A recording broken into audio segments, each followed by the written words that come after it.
Hello guys, कैसे हैं आप लोग। मैं हूं अमित तल्डा, आपका फ्रेंड, फिलोसोफर एंड गाइड। चलिए, स्वागत है सर वीजी स्टडी हब में। हम डे 6 पे पहुंच गए हैं सर। ठीक है, डे 6 और बहुत ही इंपॉर्टेंट, बहुत ही ज़बरदस्त टॉपिक है सर आज का, मार्जिनल कॉस्टिंग, जो क्या नाम से है आपको न्यू सिलेबस में, डिसीजन मेकिंग टूल्स। उसमें और भी कुछ माइनर पार्ट्स हैं जो अपन मिसलेनियस टॉपिक्स में बाद में कवर कर लेंगे, जिसका मार्जिनल कॉस्टिंग से कुछ खास कनेक्शन नहीं है। ठीक है, एबीसी और ट्रांसफर प्राइसिंग की बात कर रहा हूं मैं। ठीक है, वो अपन बाद में देख लेंगे, मिसलेनियस टॉपिक में अपन देख लेंगे। अभी इस टॉपिक में हम प्योरली पढ़ने वाले हैं सर मार्जिनल कॉस्टिंग की क्या कंसेप्ट है, उसको कंपेयर करेंगे एब्जॉर्प्शन कॉस्टिंग से, फिर उसके एडवांटेजेस एंड डिसएडवांटेजेस देखेंगे, फिर पूरी एक लिस्ट पढ़ेंगे कि वो कहाँ कहाँ अप्लाई होता है, क्या क्या टाइप के डिसीजंस आप मार्जिनल कॉस्टिंग के मदद से आप लेते हो।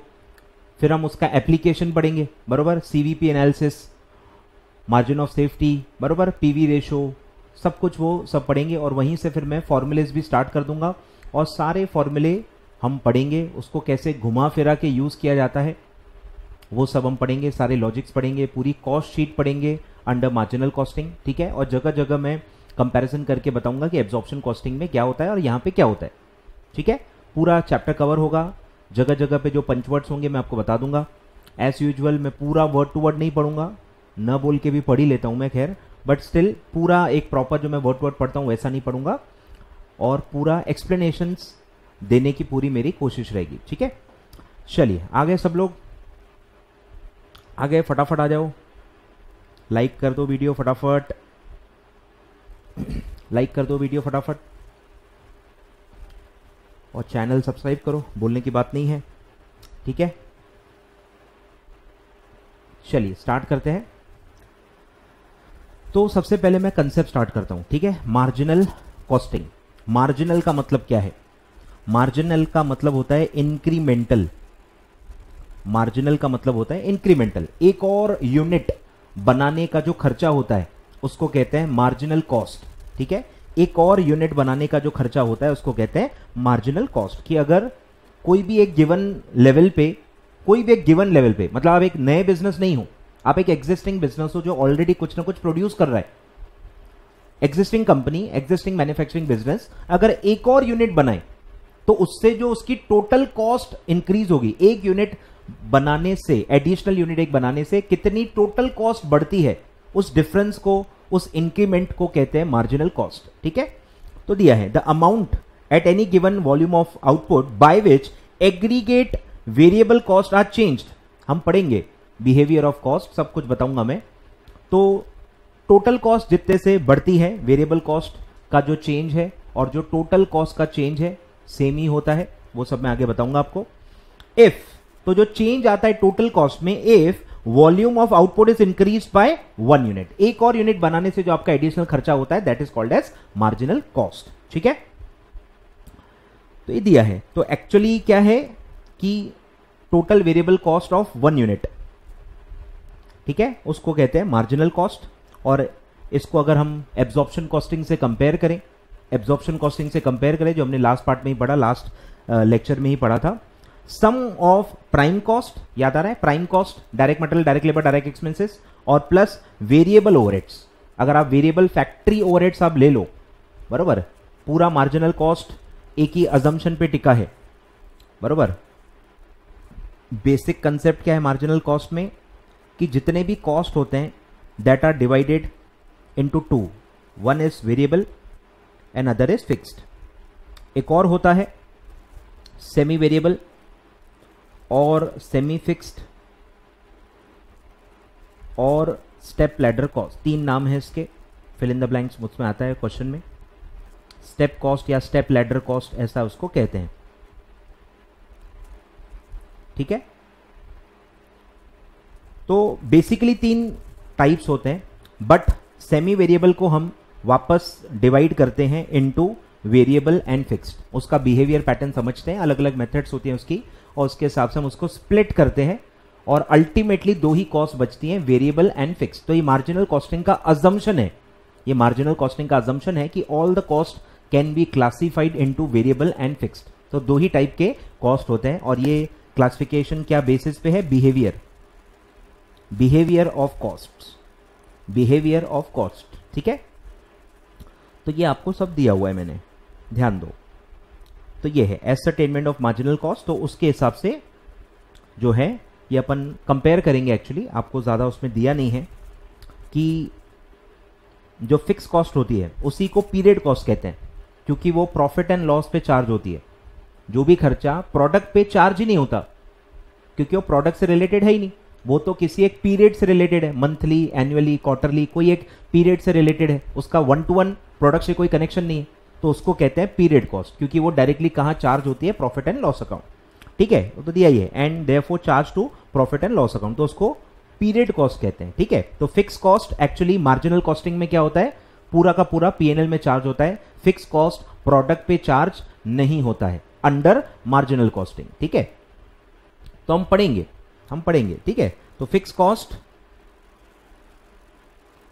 को हम पीरियड कॉस्ट कहते हैं क्योंकि वो पीएनएल में चार्ज होती है, और वेरिएबल कॉस्ट को कहते हैं प्रोडक्ट कॉस्ट, क्योंकि वो प्रोडक्ट पे चार्ज होता है। ठीक है, वैल्यूएशन ऑफ जो इन्वेंट्री होती है, वैल्यूएशन ऑफ इन्वेंट्री जो होती है वो वेरिएबल कॉस्ट पे होती है अंडर मार्जिनल कॉस्टिंग। ठीक है, कंपैरिजन के वक्त मैं पूरा डिटेल में बताने वाला हूं। ठीक है, तो ये हो गया। तो 3 टाइप के कॉस्ट होते हैं। पहला है वेरिएबल कॉस्ट, नाम में ही मीनिंग है, जो आउटपुट के हिसाब से बदलता है, सेम डायरेक्शन में और सेम प्रपोर्शन में, सेम डायरेक्शन में और सेम प्रपोर्शन में अगर आउटपुट के हिसाब से कॉस्ट बिहेव कर रहा है तो उसको कहते हैं वेरिएबल कॉस्ट। ठीक है, तो सब दिया है, देखो कि जगह जगह पे वर्ड्स आएंगे जो एब्जॉर्प्शन कॉस्टिंग के हैं, तो सब कंपैरिजन के वक्त मैं आपको बता दूंगा। ठीक है, तो दिया है, देखो जब भी आउटपुट बदलता है तो अगर कॉस्ट भी प्रोपोर्शनेटली चेंज होती है, change in proportion to the change in level of activity, जिसको आप कहते हो आउटपुट, तो उस एक्सपेंस को कहते हैं वेरिएबल कॉस्ट। तो एग्जाम्पल भी दिया है कि अगर मैं आउटपुट 20% से इंक्रीज करूं, अगर मैं 20% से आउटपुट इंक्रीज करूं तो वेरिएबल कॉस्ट भी क्या होगा, विल गो अप बाय 20%, और वाइस वर्सा। आउटपुट कम होगा 20% से तो वेरिएबल कॉस्ट भी 20% से कम हो जाएगा। सेम डायरेक्शन में, सेम प्रपोर्शन में ये एक्सपेंसेस चेंज होते हैं, बिहेव करते हैं। ठीक है, एग्जाम्पल दिए हैं, पूरा डायरेक्ट कॉस्ट आता है इसमें, raw material, power, commission paid to salesman as a percentage of sales, या पूरा जो है direct material, direct labour, direct expenses, ये सारे के सारे वेरिएबल कॉस्ट होते हैं, आउटपुट के हिसाब से बिहेव करते हैं। फिर सेकंड टाइप है फिक्स्ड एक्सपेंसेस, फिक्स कॉस्ट, जो नाम में ही मीनिंग है कि जो फिक्स रहता है इररिस्पेक्टिव ऑफ आउटपुट। अगर आपका खर्चा बदल ही नहीं रहा, वो कांस्टेंट है, टोटल कॉस्ट जो टोटल फिक्स कॉस्ट है वो कांस्टेंट है अगर, तो उसको कहेंगे फिक्स्ड एक्सपेंसेस। ठीक है, तो दिया है फिक्स्ड एक्सपेंसेस और constant expenses are those which do not vary in total, totality में कोई भी चेंज नहीं होता because of output, because of output. ठीक है, in total with the change in volume of output for a given period of time. ठीक है, example दिए हैं, देखो एमआर, रेंट, टैक्सेस, सारे इनडायरेक्ट एक्सपेंसेस इसमें ही आते हैं। सारी जो फिक्स कॉस्ट होती है, जो एडमिनिस्ट्रेशन ऑफिस में सारा खर्चा लगता है, एडमिन वालों का आउटपुट से कोई लेना देना ही नहीं है। कौन से डिपार्टमेंट का लेना देना है, फैक्ट्री का। फैक्ट्री में जो भी खर्चा हो रहा है वो नॉर्मली आउटपुट के लिए होता है, उसको आप कनेक्ट कर सकते हो। ठीक है, तो वो सब दिया है। और फिक्स्ड एक्सपेंसेस कोई क्या कहते हैं, period cost, and therefore charge to PNL. ठीक है, और यहां पे भी आप लिख दो कि इसी को वेरिएबल को क्या कहते हैं, प्रोडक्ट कॉस्ट। ठीक है, चलिए, और फिर आता है सर सेमी वेरिएबल कॉस्ट, यानी पार्टली फिक्स्ड है, पार्टली वेरिएबल है। कुछ समय तक फिक्स होते हैं, फिर कुछ समय के बाद बदल जाते हैं। तो अगर इस टाइप का पैटर्न है, partly fixed and partly variable, तो उसको कहते हैं सेमी वेरिएबल एक्सपेंसेस, या सेमी फिक्स्ड एक्सपेंसेस, या स्टेप कॉस्ट, या स्टेप लेडर कॉस्ट, ऐसे अलग अलग नाम होते हैं इसके। ठीक है, तो दिया ही है, देखो सेमी फिक्स्ड ऑल्सो, और ये क्या है, do not change with in the limits of a small range of activity. हल्का सा अगर एक्टिविटी बढ़ रहा है या कम हो रहा है तो ये चेंज नहीं होते। माइनर चेंजेस हैं तो ये टोटल में चेंज नहीं होते, लेकिन अगर बहुत बड़ा फर्क है, बहुत बड़ा आउटपुट बढ़ रहा है या बहुत बड़ा आउटपुट कम हो रहा है, तब जाके इनमें चेंज आता है। ठीक है, but may change when the output reaches a new level in the same direction in which output changes। ठीक है, डायरेक्शन सेम होता है इनका, सेम डायरेक्शन में ये चेंज होते हैं, लेकिन प्रपोर्शन अलग होता है। अगर सेम प्रपोर्शन में, सेम डायरेक्शन में आप चेंज हो रहे हो तो आप वेरिएबल होते हो। सेम डायरेक्शन में चेंज हो रहे हो लेकिन प्रपोर्शन अलग है, प्रपोर्शन अलग है, 1:1 वाला प्रपोर्शन नहीं है, इक्वल प्रपोर्शन नहीं है, तो वो सेमी वेरिएबल या सेमी फिक्स कॉस्ट में आएगा। ठीक है, तो वो दिया है सच इंक्रीजेस और decreases in expenses are not in proportion to output, not in proportion to output. ठीक है, तो उसको कहेंगे सेमी वेरिएबल एक्सपेंसेस। एग्जाम्पल दिया है डिलीवरी वैन एक्सपेंस। ठीक है, जो गुड्स को आप डिलीवर करते हो, जो ट्रांसपोर्टेशन का कॉस्ट होता है, आप जो गुड्स कस्टमर तक पहुंचाते हो, उसका जो डिलीवरी वैन है उसका जो खर्चे का बिहेवियर होता है वो सेमी वेरिएबल होता है। कैसे कि यार जितना एक जो वैन की जो कैपेसिटी है, एक वैन में सपोज 50 यूनिट्स आते हैं, एक वैन में 50 यूनिट्स आते हैं, तो 50 यूनिट्स तक तो आपका खर्चा कांस्टेंट होगा। 5 यूनिट आप भेज रहे हो तो भी उतना ही खर्चा लगता है, 10 यूनिट भेज रहे हो तो भी उतना ही लगता है, 15 भेजोगे तो भी उतना ही लगेगा। 50 यूनिट की अगर एक वैन की कैपेसिटी है तो वो 1 यूनिट लेके जाए या 50 यूनिट लेके जाए, लगभग खर्चा सेम होता है। तो 50 यूनिट तक वो कांस्टेंट होगा। जैसे ही आप 51st यूनिट भेजने की कोशिश करोगे वो एक वैन में आएगा ही नहीं, फिर आपको दूसरी वैन खरीदनी पड़ेगी। तो 51 से लेके 100 तक अब फिर कांस्टेंट रहेगा, कॉस्ट सेम रहेगा, 2 वैन का खर्चा अब कांस्टेंट हो गया। तो ऐसा उसका पैटर्न होता है, अलग ही प्रोपोर्शन होता है। तो ये कैपेसिटी की वजह से होता है, डिलीवरी वैन की एक कैपेसिटी होती है। सिमिलरली अगर आप देखोगे रेंट की भी जो बिहेवियर है वो ऐसी ही होती है। रेंट बोलने के लिए तो फिक्स कॉस्ट है, लेकिन अगर आप ध्यान दोगे रेंट भी एक एरिया वाइज होता है। एक एरिया तक आपको खर्चा ज्यादा नहीं लगता है, लेकिन जैसे ही आपकी एरिया की नीड बढ़ जाएगी, जैसे मेरे कोचिंग क्लास का एग्जांपल लो, अगर मेरे क्लास की सिटिंग कैपेसिटी 100 स्टूडेंट्स की है तो 100 यूनिट्स तक मेरा फिक्स कॉस्ट सेम होगा, रेंट मैं सेम ही भरूंगा। 50 बच्चे बिठाऊं, 60 बिठाऊं, 70 बिठाऊं, 90 बिठाऊं, सेम रेंट भरूंगा मैं। लेकिन जैसे ही 101 स्टूडेंट्स हो जाएंगे फिर वो उस रूम में फिट नहीं होते। इंडिया में खैर एक्सेप्शन है, 5-10 बच्चे ऐसे ही बिठा लेते हैं अपन, जुगाड़, खस को 3, 4, 5 बिठा दिए, कुछ लोग अलग चेयर लेके बैठ जाते, 10-15 अपने आसानी से अपन एडजस्ट कर लेते हैं। एडजस्टिंग लोग होते हैं अपन इंडिया में, आपने भी बहुत एडजस्ट किया होगा। ठीक है, तो पर एक लेवल के बियॉन्ड आपको पता होता है कि नहीं यार अब बड़ा क्लासरूम लेना पड़ेगा या कुछ और, मतलब रेंट तो बढ़ जाएगा अभी। तो ये होता है behaviour of semi variable expenses. तो काफी सारे खर्चे होते हैं। डिलीवरी वैन तो एग्जाम्पल दिया ही है। इवन आप देखोगे टेलीफोन चार्ज भी ऐसा ही होता है। टेलीफोन यूज नहीं करोगे, लैंडलाइन की बात कर रहा हूं, अगर आप टेलीफोन यूज नहीं करोगे तो भी एक मिनिमम बिल आता ही है, और फिर जितने ज्यादा कॉल करोगे उतना ज्यादा आपका खर्चा आता है। तो कुछ फिक्स कॉस्ट भी होती है। इलेक्ट्रिसिटी में भी सेम होता है, भले आप इलेक्ट्रिसिटी यूज मत करो फिर भी एक मिनिमम बिल आता ही है। तो काफी जगह ऐसा पैटर्न आपको देखने को मिलेगा। चलिए, सेमी वेरिएबल एक्सपेंसेस में remain same constant eight 50 to 60 level, मतलब इनका बिहेवियर लॉट में होता है। एक लॉट तक फिक्स होते हैं, फिर जैसे ही लॉट क्रॉस करोगे, वो लेवल क्रॉस करोगे, फिर एक सर्टेन अमाउंट से टोटलिटी में वो खर्चा बढ़ जाएगा। ठीक है, तो दिया है may increase in total from 60 to 70 level of activity. तो 50 से 60 तक कांस्टेंट होगा, द मोमेंट यू क्रॉस 60 तो अप टू 70 फिर वो एक थोड़ा सा बढ़ जाएगा, फिर 70 तक कांस्टेंट रहेगा, फिर 70 के आगे बढ़ोगे तो बढ़ जाएगा। तो ऐसा उसका बिहेवियर होता है। ठीक है, इवन डेप्रीसिएशन का भी एग्जाम्पल आता है। ये आपको शायद पता ही नहीं होगा कि डेप्रीसिएशन अगर आप एसेट यूज न करो, खाली पड़े रहो, इंस्टॉल करके उसको यूज मत करो, तो भी उसकी लाइफ तो खत्म होते जा रही है। Because of efflux of time, because of lapse of time उसकी वैल्यू तो कम होगी होगी। और अगर आप बहुत ज्यादा यूज करोगे तो उसकी लाइफ और जल्दी जल्दी खत्म हो जाएगी।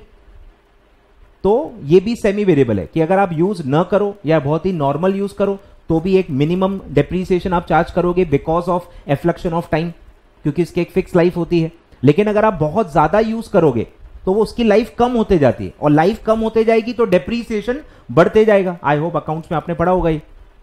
तो ये भी सेमी वेरिएबल है।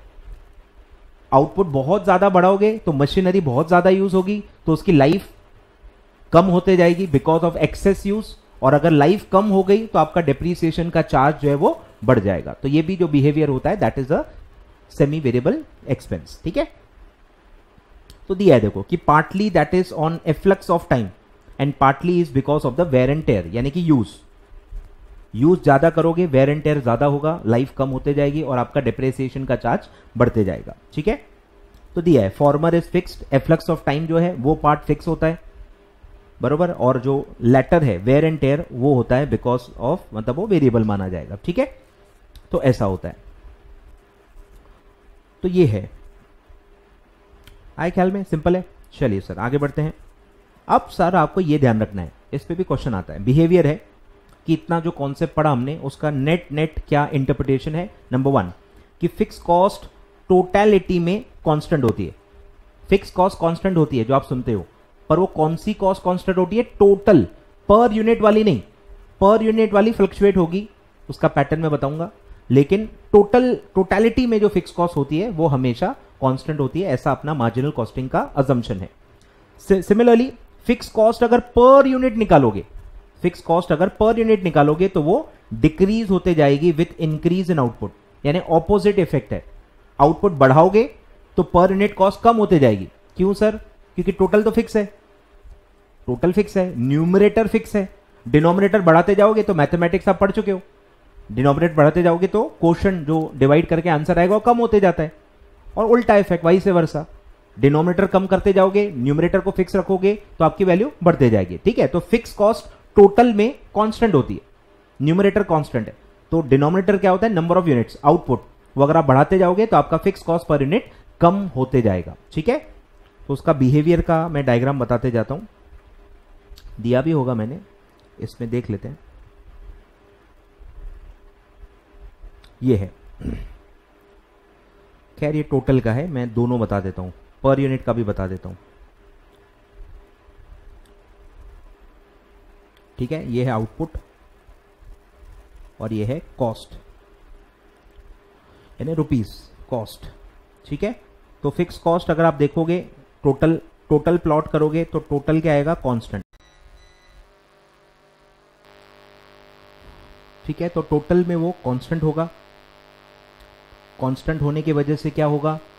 वो पैरेलल होगा टू एक्स एक्सिस। ठीक है, आपको पता ही है ये एक्स एक्सिस है, ये वाई एक्सिस है, क्वेश्चन आते हैं इस पे भी, तो ध्यान देना है। फिक्स कॉस्ट कांस्टेंट होता है, इसीलिए वो एक्स एक्सिस के पैरेलल होगा। ठीक है, कांस्टेंट होगा, और आउटपुट कितना भी आप बढ़ा दो वो नहीं बढ़ेगा, वो कांस्टेंट ही रहेगा।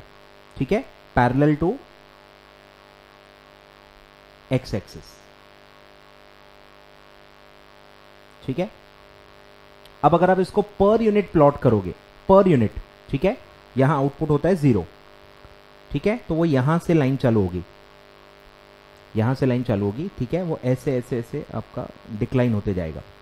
तो ये होता है फिक्स कॉस्ट पर यूनिट। जैसे जैसे आप आउटपुट बढ़ाओगे वो डिक्लाइन होते जाएगा। ठीक है, ये बिहेवियर होता है पर यूनिट फिक्स कॉस्ट का। ठीक है, तो फिर आगे बढ़ते हैं। फिर है total variable cost varies in direct proportion with the output, और इसका ही जो दूसरा पार्ट है, variable cost per unit remains constant. ठीक है, ये उल्टा है पूरा, ये पर यूनिट कांस्टेंट होता है क्योंकि ये वेरिएबल है। एग्जांपल ले लो, मटेरियल का पर केजी का या पर लीटर का जो कॉस्ट होता है वो कांस्टेंट होता है।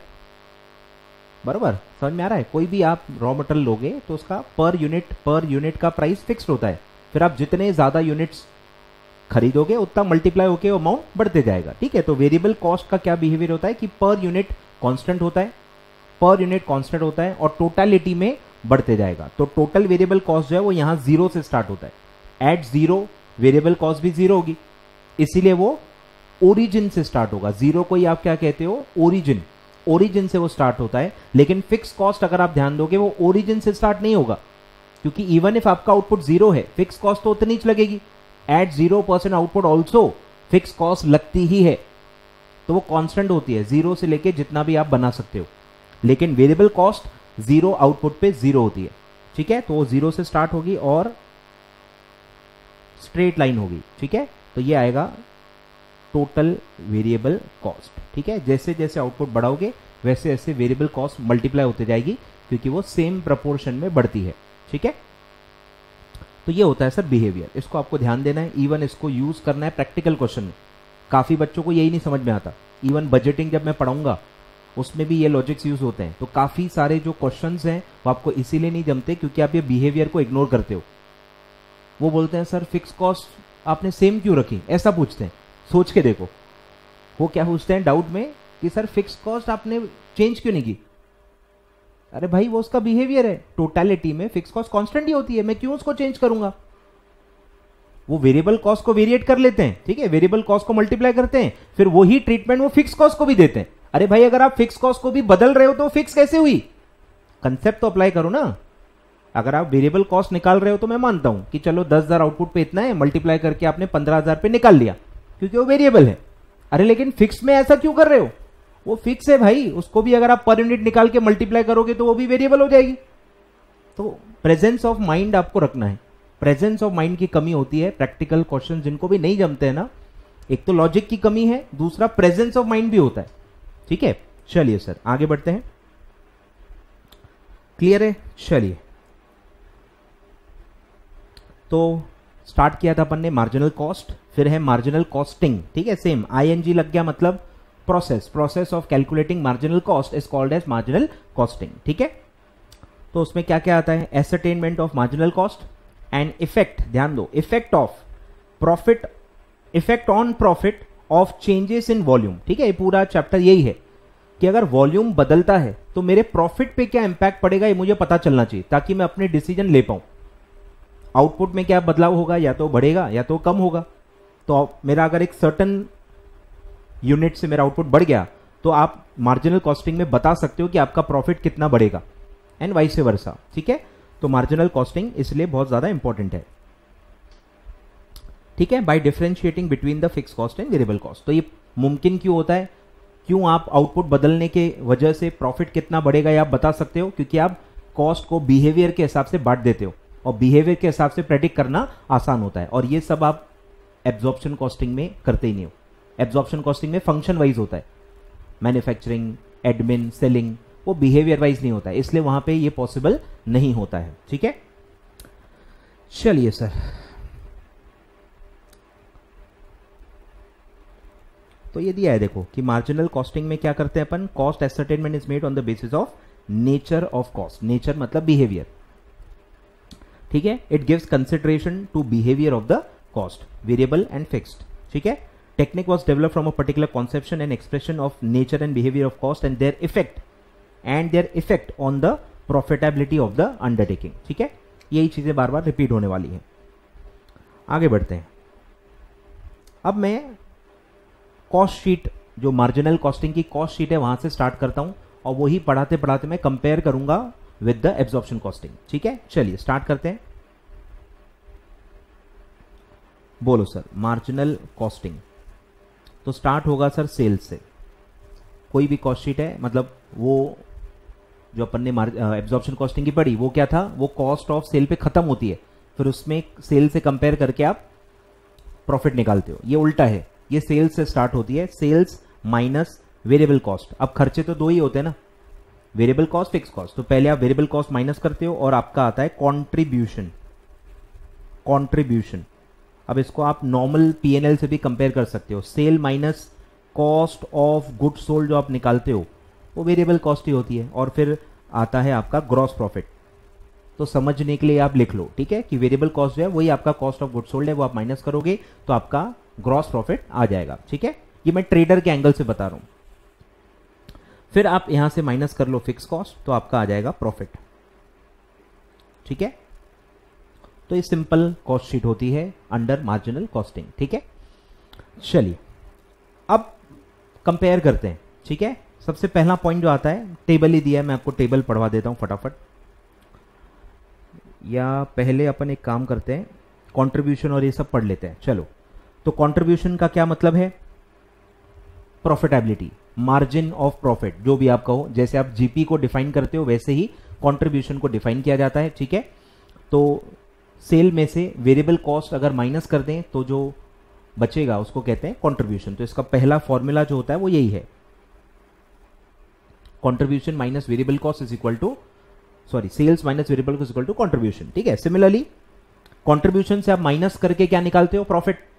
तो प्रॉफिट में अगर मैं फिक्स कॉस्ट को एड बैक कर लूं तो भी मैं कंट्रीब्यूशन तक पहुंच सकता हूं।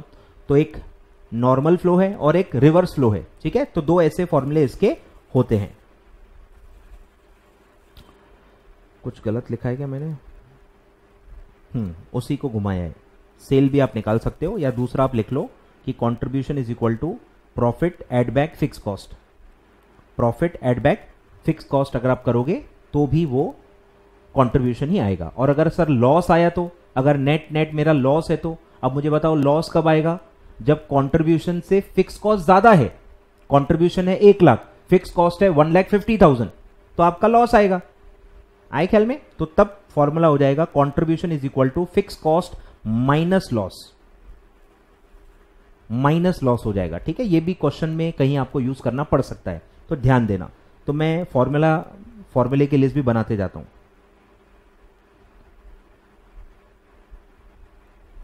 बोलो, सबसे पहला contribution is equal to sales minus variable cost.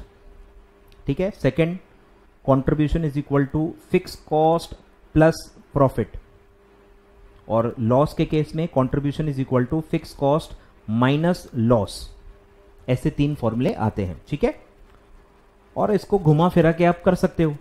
तीनों में आप क्या निकाल रहे हो? कंट्रीब्यूशन। पर अगर कोई क्वेश्चन में आपको कंट्रीब्यूशन दिया है, सेल्स निकालना है या वेरिएबल कॉस्ट निकालना है या फिक्स कॉस्ट निकालना है या प्रॉफिट निकालना है, तो इसी को घुमा के आपको निकालना पड़ेगा। ठीक है, तो जैसे यहां पे अगर मुझे सेल्स निकालना है, बोलो क्या करेंगे? सेल्स निकालना है, अगर वेरिएबल कॉस्ट को उधर भेजो तो क्या होगा? Sales is equal to contribution plus variable cost. Similarly आपको अगर वेरिएबल कॉस्ट निकालना है तो वेरिएबल कॉस्ट को इधर भेजो, कंट्रीब्यूशन को इधर भेजो, तो क्या होगा? Variable cost equal to sales minus contribution. तो एक ही इक्वेशन को आपको घुमाते जाना है और हिडन फिगर निकालते जाना है। ठीक है, तो इस तरह से आपको यूज करना है, इस तरह से आपको यूज करना है। ठीक है, चलिए सर, तो एक और इसमें लॉजिक दिया रहता है। देखो, ये तो फॉर्मूला ही दिया है, difference between the sales value and the marginal cost is called as contribution. और मार्जिनल कॉस्ट का मतलब ही क्या है? Variable cost. क्या चीज वेरी करती है? अगर आप एक और यूनिट बनाओगे तो वेरिएबल कॉस्ट की, फिक्स कॉस्ट तो टोटलिटी में फिक्स होती है। अब भी पढ़ा अपन ने, आए ख्याल में? तो टोटल कॉस्ट जो भी बढ़ती है, टोटल कॉस्ट में 2 कॉस्ट आते हैं, fix cost and variable cost. Fix cost तो फिक्स होती है, तो बदलती क्या है? Variable cost. तो एक्चुअली आप इंटरप्रिटेशन के हिसाब से देखोगे तो मार्जिनल कॉस्ट क्या है? वेरिएबल कॉस्ट ही है। मार्जिनल कॉस्ट क्या है? वेरिएबल कॉस्ट ही है। ठीक है, चलिए, तो ये दिया है सेल्स वैल्यू और मार्जिनल कॉस्ट का डिफरेंस ही क्या होता है? कंट्रीब्यूशन। अब इसको कंट्रीब्यूशन क्यों कहते हैं? क्योंकि कंट्रीब्यूट करता है to recover the fix cost. Variable cost आपने माइनस कर लिया, 1-on-1 जो खर्चा लग रहा है उसको कहते हैं वेरिएबल कॉस्ट, तो आपने वो माइनस कर लिया। फिर जो भी बचा, अब उसमें से आपको टोटल फैक्ट्री या टोटल बिजनेस की जो फिक्स कॉस्ट है वो रिकवर करनी है, और वो रिकवर करने के बाद जो बचेगा वो होता है आपका प्रॉफिट। तो कंट्रीब्यूशन से प्रॉफिट के बीच में फिक्स कॉस्ट खड़ा है, उसको जब तक पूरा रिकवर नहीं करोगे तब तक आपका प्रॉफिट स्टार्ट नहीं होगा। तो contribution contributes to cover the fix cost and earn profit, इसलिए उसका नाम कंट्रीब्यूशन होता है। ठीक है, तो वो दिया हुआ है। ठीक है, is considered to be contribution towards fixed expenses and profit of the entire business. ठीक है, उसको कंट्रीब्यूट, वो कंट्रीब्यूट करता है, इसलिए उसका नाम कंट्रीब्यूशन रखा है। और contribution concept is based on the theory that profit and fixed expenses is the joint cost. मतलब उसको स्प्लिट नहीं कर सकते, प्रॉफिट और फिक्स कॉस्ट को स्प्लिट नहीं कर सकते, क्योंकि फिक्स कॉस्ट फिक्स होती है और बिना फिक्स कॉस्ट के आप बिजनेस स्टार्ट भी नहीं कर सकते। बिना फिक्स कॉस्ट के आप बिजनेस कर ही नहीं सकते। आए ख्याल में? तो जब तक एक बिजनेसमैन फिक्स कॉस्ट पूरी रिकवर नहीं करता, उसका प्रॉफिट स्टार्ट नहीं हो सकता। वो जॉइंट कॉस्ट होती है। ठीक है, which can not be equitably apportion to the different segment. बरोबर, ये मल्टीपल बिजनेस के एंगल से आपको सोचना है। अगर आप एक ही प्रोडक्ट सोच रहे हो तो आपको शायद इसका मतलब ना समझेगा। अगर आप 2 प्रोडक्ट यूज कर रहे हो, 3 प्रोडक्ट बना रहे हो, तो 3 प्रोडक्ट जो भी बन रहे हैं वो एक ही फैक्ट्री में बन रहे हैं, उसका एक ही एडमिन ऑफिस है, पूरा सेटअप तो कॉमन है, तो उसका जो फिक्स कॉस्ट लग रहा है वो तो तीनों प्रोडक्ट के लिए सेम ही है, कॉमन कॉस्ट है वो। आए ख्याल में? तो आप उसको स्प्लिट नहीं कर सकते। वेरिएबल कॉस्ट तो 1-on-1 लगती है, वो तो तीनों प्रोडक्ट की अलग अलग होगी। तो कंट्रीब्यूशन आप अलग अलग प्रोडक्ट का निकाल सकते हो, लेकिन फिक्स कॉस्ट तीनों में आप बांट नहीं सकते अंडर मार्जिनल कॉस्टिंग। हालांकि यही चीज आप एब्जॉर्प्शन कॉस्टिंग में करते हो, ओवरहेड चैप्टर में आप उसमें यही करते हो, फिक्स कॉस्ट को आप अपोर्शन करते हो ऑन सम सुटेबल बेसिस। पर मार्जिनल कॉस्टिंग ऐसा नहीं मानता, वो नहीं मानता कि फिक्स कॉस्ट को आप डिवाइड कर सकते हो। उनका मानना होता है कि फिक्स कॉस्ट हमेशा कॉमन होती है, टोटलिटी में लगती है, it can not be attributed to any single product and it is a joint cost जो तीनों प्रोडक्ट को मिला के रिकवर करनी चाहिए। तीनों प्रोडक्ट को, जितने भी आप प्रोडक्ट बनाते हो सबको मिला के वो रिकवर करनी चाहिए और उसके बाद आपके बिजनेस का प्रॉफिट होगा। ठीक है, तो अंडर मार्जिनल कॉस्टिंग क्या होगा? अंडर मार्जिनल कॉस्टिंग क्या होगा? क्या होगा? क्या होगा? क्या होगा? बोलो। 3 प्रोडक्ट है अगर ए बी सी, तो अगर मेरा सेल है कुछ तो कुछ तो कुछ तो, ठीक है, और वेरिएबल कॉस्ट आएगा कुछ तो कुछ तो कुछ तो, फिर आएगा कंट्रीब्यूशन। तो इंडिविजुअली आप कंट्रीब्यूशन निकाल सकते हो, लेकिन प्रॉफिट नहीं निकाल सकते। प्रॉफिट इंडिविजुअली नहीं निकाल सकते। जहां पे भी आप पढ़ते हो कि प्रॉफिट इंडिविजुअल है, मतलब वो कंट्रीब्यूशन की बात हो रही है, नेट प्रॉफिट की बात ही नहीं हो रही। नेट प्रॉफिट मार्जिनल कॉस्टिंग में टोटल ही पता चलता है, और कौन सा प्रॉफिट इंडिविजुअल लेवल पे पता चलता है? सिर्फ कंट्रीब्यूशन। आए ख्याल में? तो यहां कंट्रीब्यूशन इंडिविजुअली निकल जाएगा, लेकिन जब आप फिक्स कॉस्ट यहां पे लेते हो तो वो टोटल आती है, ठीक है। तो इंडिविजुअली पता ही नहीं रहता, डायरेक्ट यहां पे टोटल आएगा। तो total sale, total variable cost और टोटल कंट्रीब्यूशन आएगा, और टोटल कंट्रीब्यूशन से आप यहां टोटल फिक्स कॉस्ट माइनस करते हो और आपको टोटल प्रॉफिट पता चलता है। इंडिविजुअली आपको कुछ भी आगे पता नहीं चलता। ये एक इमेजिनेशन आपके पास होनी चाहिए, नहीं तो आपको कल प्रैक्टिकल क्वेश्चन नहीं समझेंगे। तो जब मैं ओवरऑल पीवी रेशो, ओवरऑल वाले जब पढ़ाऊंगा तो यही सिनेरियो आएगा। काफी बच्चों को इसलिए overall PV ratio, overall contribution, overall sale, ये ओवरऑल वाले क्वेश्चन जमते नहीं है, क्योंकि उनको ये इमेजिनेशन नहीं है, उनको ये इमेजिनेशन है ही नहीं। आए ख्याल में? तो ये ध्यान देना है, ठीक है। तो ये होता है एक typical structure under marginal costing if you are under multiple products, ठीक है। क्लियर है? चलो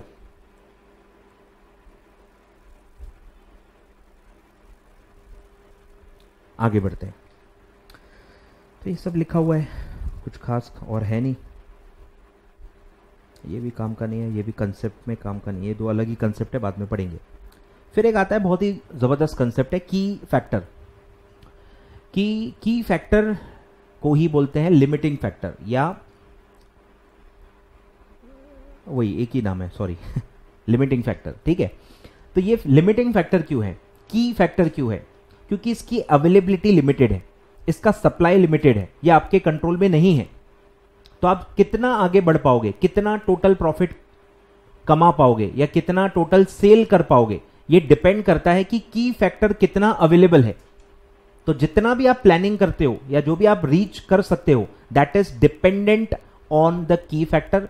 की factor limits your activity level, key factor limits your activity level. Example क्या है? एग्जाम्पल अलग अलग इंडस्ट्री में अलग अलग आता है, हर फील्ड के लिए सेम की फैक्टर नहीं होता है। तो किसी के लिए रॉ मटेरियल की फैक्टर हो सकता है कि भैया रॉ मटेरियल जितना होगा उतना ही तो मैं आउटपुट बना पाऊंगा। तो अगर कोई इंडस्ट्री में रॉ मटेरियल की शॉर्टेज है तो कोई भी बिजनेस उतना ही फिनिश गुड्स बना पाएगा जितना उसको रॉ मटेरियल मिलेगा। तो in that sector raw material की फैक्टर होगा। सिमिलरली कहीं स्किल्ड लेबर अगर लगता है तो लेबर विल बी अ की फैक्टर। जितना लेबर आवर्स आपके पास अवेलेबल होंगे उतना ही आउटपुट आप बना सकते हो।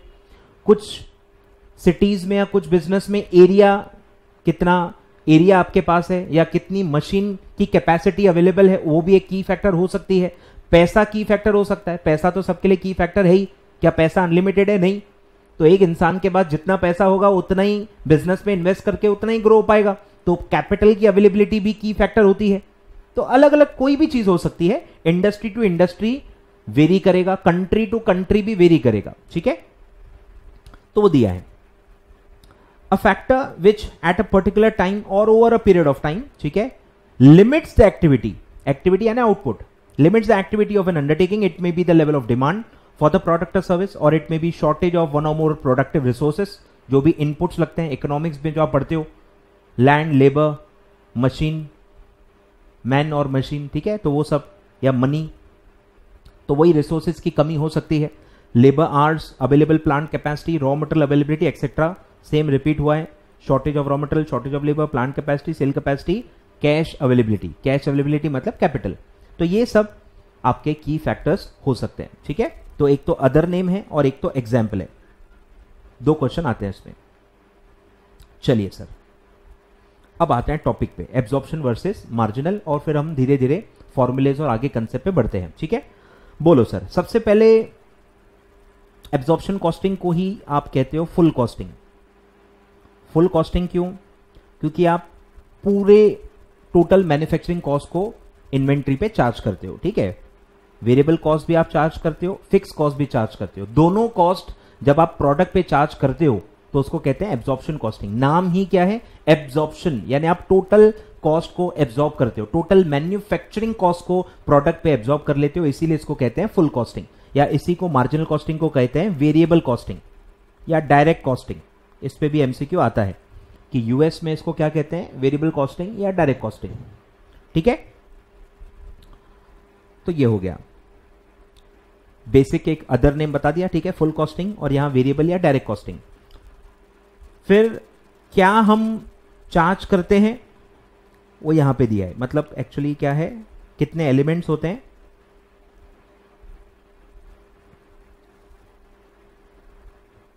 Variable manufacturing cost, fixed manufacturing cost. ठीक है, मैंने दो में बांट दिया। तो एब्जॉर्प्शन में तो हम ऐसा क्लासिफिकेशन करते ही नहीं है। ठीक है, सबसे बड़ा डिफरेंस क्या है, एब्जॉर्प्शन कॉस्टिंग में फिक्स और वेरिएबल का क्लासिफिकेशन होता ही नहीं। ठीक है, तो मतलब क्या बेसिस पे आप क्लासिफाई करते हो वो भी डिफरेंस है, कि एब्जॉर्प्शन में आप फंक्शन के हिसाब से या फंक्शनल क्लासिफिकेशन आप करते हो फंक्शनल बेसिस पे, और यहां नेचर या बिहेवियर के हिसाब से करते हो। तो ये सबसे बड़ा डिफरेंस है। ठीक है, तो वही यहां पे दिया हुआ है, देखो कि cost are seldom classified into fixed और वेरिएबल। सेल्डम मतलब रेयरली, कि बहुत ही रेयरली होगा कि एब्जॉर्प्शन में आप इस तरह का कोई एनालिसिस करो, यहां फंक्शन बेसिस पे ही होता है। ठीक है, although such a classification is possible, जो हम पढ़ते भी हैं, लेकिन यूज नहीं किया जा सकता।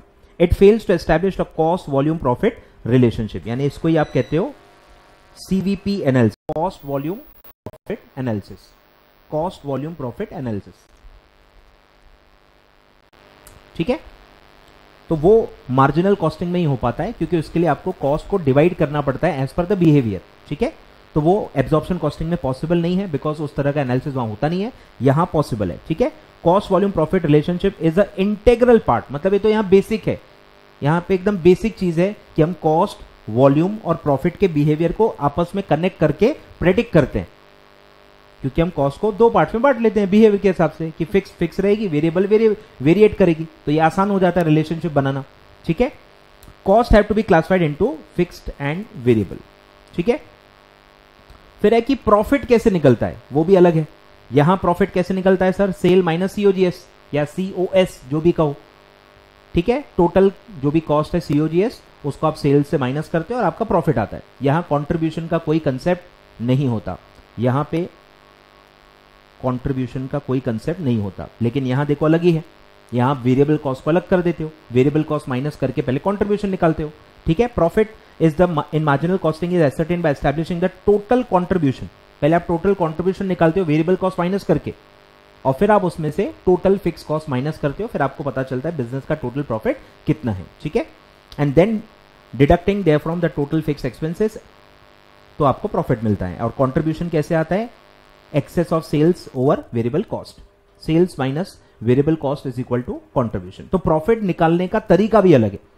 ठीक है, अब आते हैं लास्ट वैल्यूएशन, कि इन्वेंट्री कैसे वैल्यू करते हैं। ठीक है, तो वो मैं चार्ट आपको बता रहा था।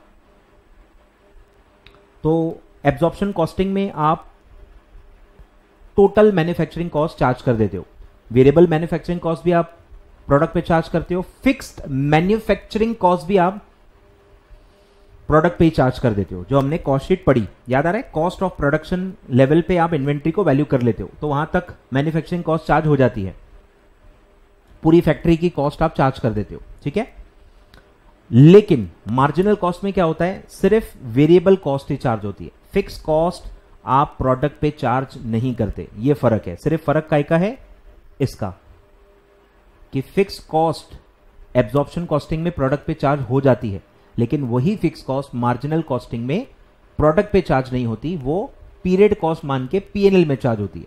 ठीक है, तो यहां वो क्या होती है, प्रोडक्ट कॉस्ट, और यहां वो क्या होती है, पीरियड कॉस्ट, और चार्ज टू पीएनएल, ये फर्क है। ठीक है, पूरा पॉइंट है। Fixed production overheads are charge to the product, क्योंकि वहां टोटल कॉस्ट चार्ज होती है, पूरी manufacturing cost, to be subsequently realised as a part of good sold, that is included in the cost of product. Cost per unit में आप include कर देते हो, इन्वेंट्री की कॉस्ट में आ जाता है। लेकिन यहां क्या होता है, fixed production cost are regarded as period cost and charge to revenue यानी PNL along with the selling and administration expenses. ठीक है, that is they are not included in computing the cost per unit. ठीक है, cost per unit calculation में वो नहीं आता. Clear है?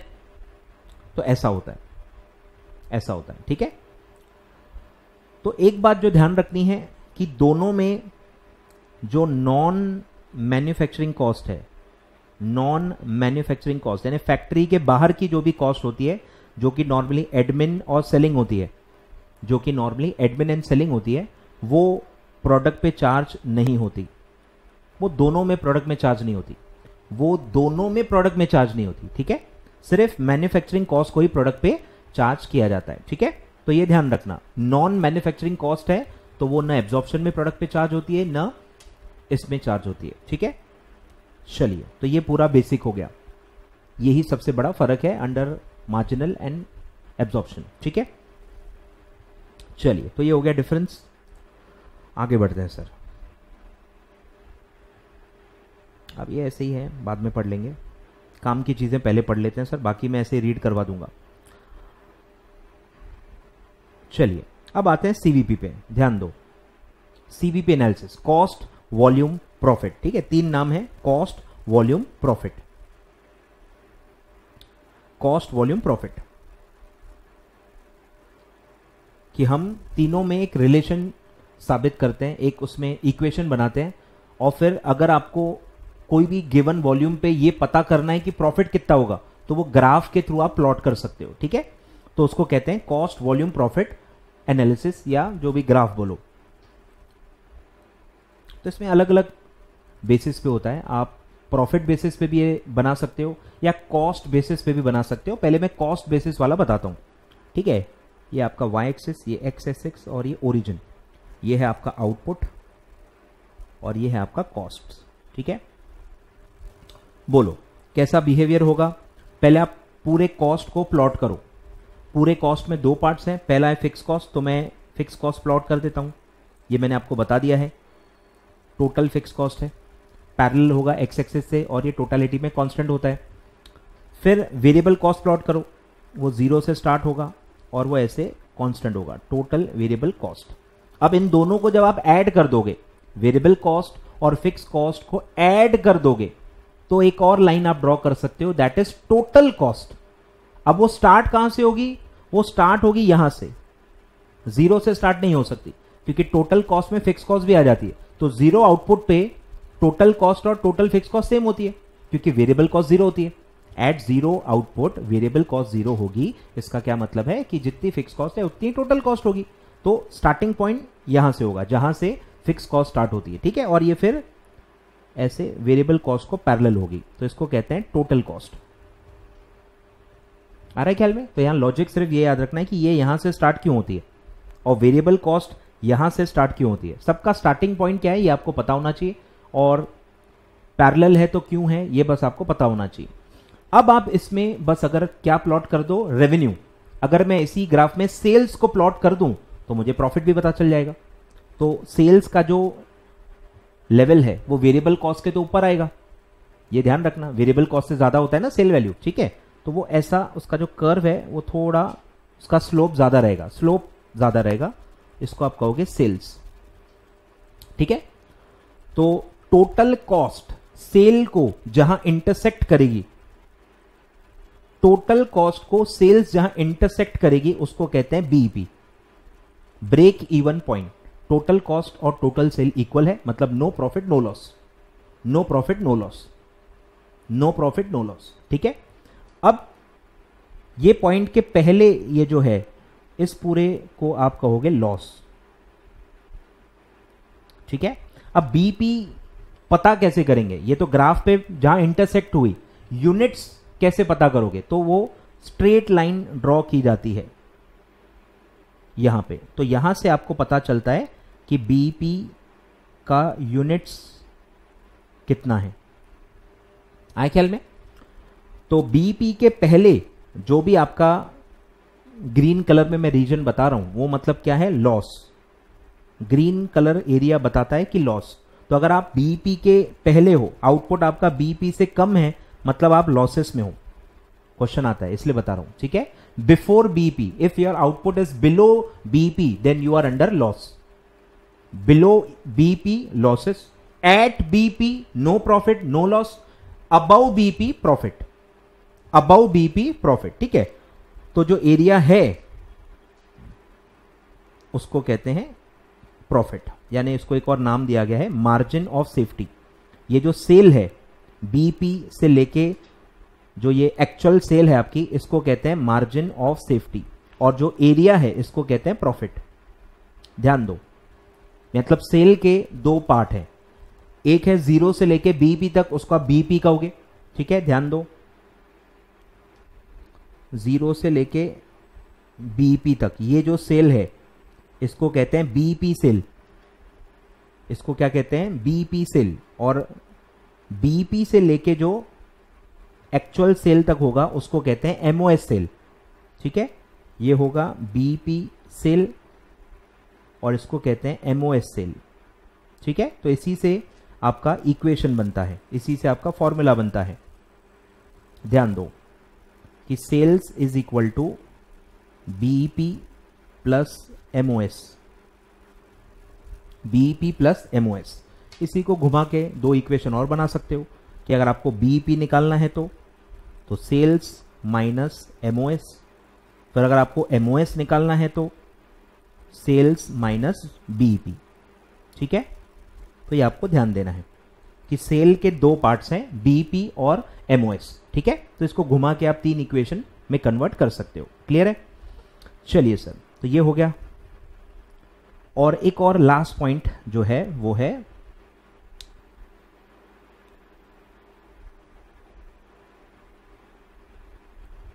कि जहां पे बीईपी का पॉइंट है वहां जो एंगल बनता है, ठीक है, ये एंगल, ये जो एंगल होता है इसी को कहते हैं angle of incidence, angle of incidence, ठीक है, एंगल ऑफ इंसिडेंस, ठीक है। इस पे भी क्वेश्चन आता है कि जहां पे बीईपी का पॉइंट है, जहां पे टोटल कॉस्ट और total revenue, total cost and total revenue intersect करते हैं, वहां पे जो कर्व है, वहां पे जो क्या बोल सकते हैं इसको, एंगल है, एंगल ही बोलते हैं मैथमेटिक्स में, एंगल जो बनता है उसको कहते हैं एंगल ऑफ इंसिडेंस, ठीक है।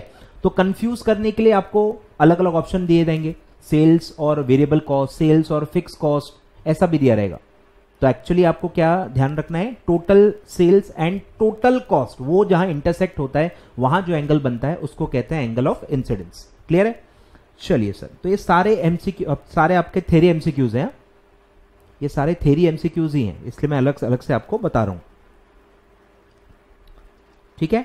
तो below BEP loss, above BEP profit, at BEP no profit no loss.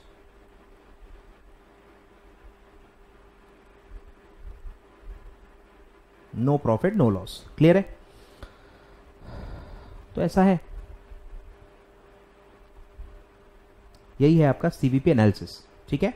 चलिए सर, यही वो पूरा दिया हुआ है graph, total cost, total fix cost, total cost, sales, ठीक है, बीईपी, ये लॉसेस और ये प्रॉफिट, ठीक है, और यहां आपका बीईपी आएगा, इसी को कहते हैं आप सीवीपी एनालिसिस। चलिए सर, तो यही सब दिया है। अब ये एनालिसिस तभी होल्ड करेगा जब आप कुछ अजम्पशन लेते हो, इसमें बहुत सारे अजम्पशन इन्वॉल्व है, तब जाके इतना आसान लगता है। इतना आसान क्यों है? क्योंकि इसमें कुछ अजम्पशन है, ध्यान दो। तो अगर आप ये 3 वेरिएबल्स को एनालाइज कर रहे हो, वेरिएबल कॉस्ट, वॉल्यूम और प्रॉफिट, तो उसको कहते हैं सीवीपी एनालिसिस, ठीक है। तो ये रिलेशनशिप है between cost, revenue and activity, यानी output, and the resultant profit, ठीक है। अब अजम्पशंस क्या है, ध्यान दो। अजम्पशंस क्या है? पहला अजम्पशन है कि सारे कॉस्ट को आप 2 में डिवाइड कर सकते हो, वेरिएबल और फिक्स। ये तो मार्जिनल कॉस्टिंग का ही अजम्पशन है, यहां पे भी लिया जाता है कि all cost can B divided into 2 cost, that is variable and fix, ठीक है। तो ये दिया है, total cost can B separate into 2 components, fixed component that do not very, उसका बिहेवियर भी दिया हुआ है, and variable component that changes with the changes in the output level, ठीक है। फर्दरमोर वेरिएबल कॉस्ट इंक्लूड्स, ध्यान दो, वेरिएबल कॉस्ट में क्या क्या आएगा, direct variable cost and indirect variable cost, indirect variable cost भी आएगा। अब इनडायरेक्ट वेरिएबल कॉस्ट में क्या आता है कि इनडायरेक्ट भी है लेकिन वेरिएबल भी है। बहुत ही मतलब रेयर कॉम्बिनेशन है, थ्योरेटिकल कंसेप्ट है कि अगर कोई चीज डायरेक्ट है तो वेरिएबल ही होती है, और अगर कोई चीज इनडायरेक्ट है वो तो फिक्स होगी ना। इनडायरेक्ट है और वेरिएबल भी है तो इसमें बहुत ज्यादा एग्जाम्पल्स आते ही नहीं है। इसमें आप कमीशन का एग्जाम्पल ले सकते हो कि कमीशन सेल्समैन को आप दे रहे हो सेल्स पे, तो ये इनडायरेक्ट है, इसका मैन्युफैक्चरिंग से कोई लेना देना नहीं, बनाने पे कमीशन नहीं हो रही है, बेचने पे कमीशन दे रही, लेकिन वो वेरिएबल है, आउटपुट के हिसाब से कैलकुलेट हो रही है। तो ऐसे मेरे ख्याल से एक या दो ही एग्जाम्पल होते हैं जो इनडायरेक्ट भी है लेकिन वेरिएबल है। मेनली जितने भी वेरिएबल कॉस्ट है वो डायरेक्ट ही होते हैं, और इनडायरेक्ट जो पूरी कॉस्ट होती है वो नॉर्मली फिक्स्ड ही होती है। ठीक है, बहुत ज्यादा मतलब इसमें होता नहीं है। Similarly fix cost includes both direct fix cost and indirect fix cost. अब मुझे बताओ डायरेक्ट फिक्स कॉस्ट कैसे हो सकती है? डायरेक्ट भी है लेकिन फिक्स भी है, ये कैसे हो सकता है? अगर कोई चीज डायरेक्ट है, आउटपुट से डायरेक्ट कनेक्टेड है, तो वो तो वेरिएबल होती है ना। तो ये भी एक थ्योरेटिकल कंसेप्ट है, ध्यान दो। फिक्स कॉस्ट नॉर्मली इनडायरेक्ट ही होती है और वेरिएबल कॉस्ट हमेशा डायरेक्ट ही होती है। ठीक है, आगे बढ़ते हैं। फिर है कि इनका जो बिहेवियर है वो है लीनियर। इनका जो बिहेवियर है, आपस में जो इनका बिहेवियर है वो लीनियर है। लीनियर है मतलब कि एक प्रॉपर प्रपोर्शन में ये चेंज होते हैं, इनका प्रपोर्शन फ्लक्चुएट नहीं होता, एक प्रॉपर प्रपोर्शन में ये बढ़ते या कम होते हैं, क्योंकि ये पर यूनिट कांस्टेंट होते हैं। पर यूनिट जब कोई चीज कांस्टेंट होती है तो आउटपुट कम ज्यादा हो तो एक प्रॉपर पैटर्न में ही बढ़ती है। एक स्ट्रेट लाइन आप बना सकते हो। लीनियर फैशन का मतलब है कि अलग अलग आउटपुट पे अगर आप अलग अलग कॉस्ट को प्लॉट करो और उन डॉट्स को अगर ज्वाइन करो तो अगर एक स्ट्रेट लाइन पास की जा सकती है तो हम मानेंगे कि वो लीनियर रिलेशनशिप है। ठीक है, तो ये मानते हैं कि अलग अलग लेवल पे जो भी कॉस्ट है, सेल्स हैं, उनमें लीनियर रिलेशनशिप होना चाहिए। अब ये क्यों पॉसिबल है? क्योंकि आपने हर चीज को कांस्टेंट माना है, वेरिएबल कॉस्ट पर यूनिट को कांस्टेंट माना है, टोटल फिक्स कॉस्ट को कांस्टेंट माना है, सेलिंग प्राइस पर यूनिट को भी कांस्टेंट माना है। तो क्योंकि आप ये इतने कांस्टेंट्स के अजम्पशन लेते हो तो वो हमेशा एक स्ट्रेट लाइन ही आती है, लीनियर फंक्शन आता ही है। तो ये नीचे का ही दिया है, देखो फोर्थ पॉइंट की वजह से ही थर्ड पॉइंट है। तो फोर्थ पॉइंट क्या है? Selling price and variable cost per unit. Selling price भी क्या? Per unit. Selling price per unit भी कांस्टेंट है, वेरिएबल कॉस्ट पर यूनिट भी कांस्टेंट है, लेकिन फिक्स कॉस्ट कौन सी? टोटल। ये तीन फिगर्स कांस्टेंट है। ठीक है, within a range and time period are known, आपको पता है हर वक्त, और ये हमेशा कांस्टेंट है। तो सारा जो पॉसिबल है वो इसी की वजह से, क्योंकि आपने अजम्पशंस ही ऐसे ले रखे हैं। ठीक है, फिर या तो आपका सिंगल प्रोडक्ट है या मल्टीपल प्रोडक्ट हैं, तो उनका आपस का जो रेशो होता है, जिसको मैं बोलता हूं प्रोडक्ट मिक्स, कि क्या रेशो में आप प्रोडक्ट बनाओगे और बेचोगे, 50-50, 40-60, 60-40, ये जो मिक्स होता है ये कांस्टेंट है। या तो एक ही प्रोडक्ट है, तो मिक्स की कोई एप्लीकेबिलिटी नहीं होती है। मिक्स की एप्लीकेबिलिटी कब होगी? दो या दो से ज्यादा प्रोडक्ट जब आप बनाते हो, तो दो या दो से ज्यादा प्रोडक्ट आप बनाते हो, मल्टी प्रोडक्ट आप बनाते हो, तो उसका जो मिक्स है वो कांस्टेंट रहना चाहिए, तभी ये एनालिसिस पॉसिबल है। अगर उसका मिक्स बदलते जा रहा है, जो कि रियलिटी में वैसा ही होता है, रियलिटी में तो मिक्स बदलते रहता है, वो कांस्टेंट कैसे होगा? पर अगर आप उसको वेरिएबल अज्यूम करोगे तो आप ये ग्राफ नहीं बना पाओगे। ये ग्राफ बनाना तभी पॉसिबल है, ये रिलेशन अलग अलग जगह पे प्लॉट करना तभी पॉसिबल है जब इसका मिक्स कांस्टेंट हो। ठीक है, तो ये दिया है कि या तो आप सिंगल प्रोडक्ट में डील करते हो और assumes the proportion of different products when multiple products are sold within will remain constant. ठीक है, तो ये अजम्पशन आपने लिया हुआ है। क्लियर है? फिर है टाइम वैल्यू ऑफ मनी भी इन्होंने इग्नोर किया है। Time value of money ignore किया है। अलग अलग पीरियड के जो भी खर्चे हैं, कमाई है, आप उसको डायरेक्टली ऐड लेस कर सकते हो, जो कि रियलिटी में सही नहीं होता है। आज का 1 रुपया और अगले साल का 1 रुपया सेम थोड़ी होता है as per time value of money. लेकिन यहां पे एनालिसिस करते वक्त आप सारे जो नंबर्स हैं उनको ऐड लेस कर सकते हो, भले वो अलग अलग साल के हो। आप टाइम वैल्यू ऑफ मनी को इग्नोर कर रहे हो और हर साल का जो 1 रुपया है वो इक्वल है ऐसा मान के आप ऐड लेस सब अरिथमेटिकल ऑपरेशंस करते हो। तो दिया है कि all revenues and cost can be added, subtracted and compared without taking into account the time value of money. ठीक है, और फिर एक और अच्छा पॉइंट है कि जो भी हमारा सेल बदलेगा वो आउटपुट की वजह से ही बदलेगा। मतलब हमारा जो प्राइस है वो कांस्टेंट होगा, अगर प्राइस कांस्टेंट है, प्राइस बदल ही नहीं रहा, तो सेल क्यों बदलेगा? आउटपुट की वजह से। तो ये भी एक अजम्पशन है। Changes in the level of revenue and cost arise only because of the change in the number of product. Output कम ज्यादा होने की वजह से ही टोटल सेल या टोटल कॉस्ट बदलेगी। अगर आउटपुट बदल ही नहीं रहा तो ये भी नहीं बदलेगी। यानी इनका क्या बोलना है कि सेलिंग प्राइस कांस्टेंट होती है। सेलिंग प्राइस अगर बदली, अगर सेलिंग प्राइस बदली तो बिना आउटपुट के भी सेल बदलता है। आए ख्याल में? बिना सेल के भी, बिना आउटपुट बदले भी बदल सकती है अगर आप प्राइसेस बदलो तो। पर इन्होंने क्या माना है कि सिर्फ आउटपुट के वजह से ही चेंजेस आएंगे, मतलब प्राइस हमेशा कांस्टेंट होगी। ठीक है, तो रेवेन्यू ड्राइवर क्या है? Number of output. और कॉस्ट ड्राइवर भी क्या है? Number of output. तो जो भी ड्राइव करेगा, जो भी चेंजेस लाएगा, वो आउटपुट होगा। Price is not the driver, price हमेशा कांस्टेंट होगा। ठीक है, तो ये सारे आपके अजम्पशंस हैं। चलिए सर आगे बढ़ते हैं। तो यही सब मैं आपको पढ़ा चुका हूं। बीईपी कंसेप्ट भी उसी में प्लॉट करके मैंने आपको बता दिया। तो सेम है।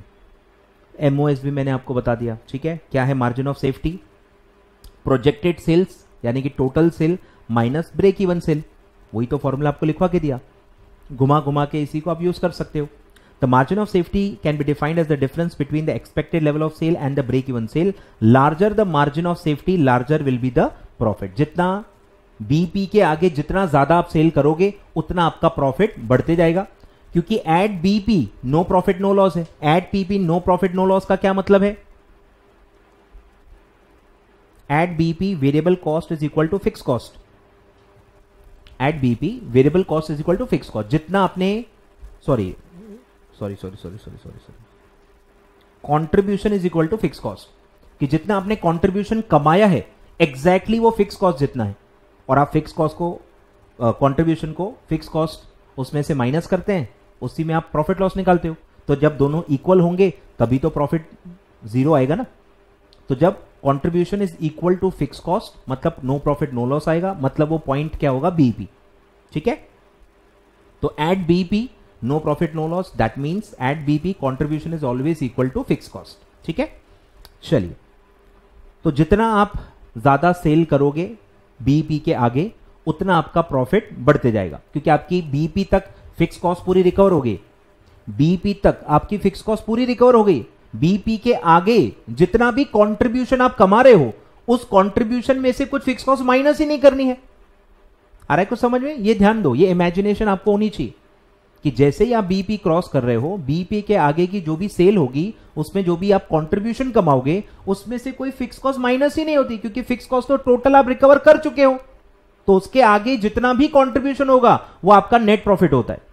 तो इसीलिए larger the MOS larger the profits, क्योंकि उसके आगे फिक्स कॉस्ट कुछ रिकवर करनी ही नहीं है, आप total fix cost already recover कर चुके हो। ठीक है, वही रिपीट किया हुआ है। ठीक है, चलिए सर, तो ये हो गया। अब फॉर्मूले को आगे बढ़ाते हैं सर। ठीक है, अब एक और इसी से एक फॉर्मूला बनता है एमओएस परसेंटेज, कि MOS as a sale. MOS क्या है? सेल है, आपको ध्यान देना है। बीईपी क्या है? सेल है। सेल है, वो सेल का एक पार्ट है। तो सेल का एक पार्ट ही बीईपी है और सेल का एक पार्ट ही एमओएस है। तो ये ध्यान देना है, सेल के ही पार्ट से। तो एमओएस का अगर आपको परसेंटेज निकालना हो तो कैसे निकलेगा? एमओएस रुपीज में डिवाइडेड बाय सेल्स, रुपीज में इनटू 100। तो ये आता है MOS percentage. MOS in rupees divided by total sales into 100, that comes to MOS percentage। ठीक है, आगे बढ़ते हैं। अब सबसे बेसिक कंसेप्ट पढ़ते हैं, that is PV ratio, price to volume ratio. PV ratio, तो पीवी रेशो क्या है? Price to volume ratio. इसी को आप एक्चुअली जीपी रेशो बोल सकते हैं, कंपेयर कर सकते हैं नॉर्मल अकाउंटिंग से। ठीक है, तो जीपी कैसे निकालते हो आप? मार्जिन रेशो में पढ़ चुके हैं अपन, GP divided by sale, GP divided by sale into 100। यहां जीपी का मतलब क्या है? कंट्रीब्यूशन। तो यही फॉर्मूला है, contribution divided by sales into 100, contribution divided by sale into 100। ठीक है, तो ये सिंपल आपका पीवी रेशो है। अब इसी को घुमा घुमा के आप फॉर्मूलेज बना सकते हो। अगर इसी में मुझे फॉर एग्जांपल पीवी रेशो दिया हुआ है कोई क्वेश्चन में, और कंट्रीब्यूशन भी दिया है। काफी बच्चों को क्लिक ही नहीं होती है, वर्किंग क्लिक नहीं होती है कि यार मुझे कंट्रीब्यूशन दिया है रुपीज में या पर यूनिट में, जो भी दिया है, टोटल कंट्रीब्यूशन मेरे पास अवेलेबल है और मेरे पास पीवी रेशो भी दिया है, तो क्या मैं उससे सेल्स निकाल सकता हूं? यस, रिवर्स वर्किंग करके निकाल लो। तो contribution divided by PV ratio is equal to sales. आए ख्याल में? तो ये जीपी मार्जिन से कंपेयर करो, सेम है, GP divided by sales is equal to GP margin.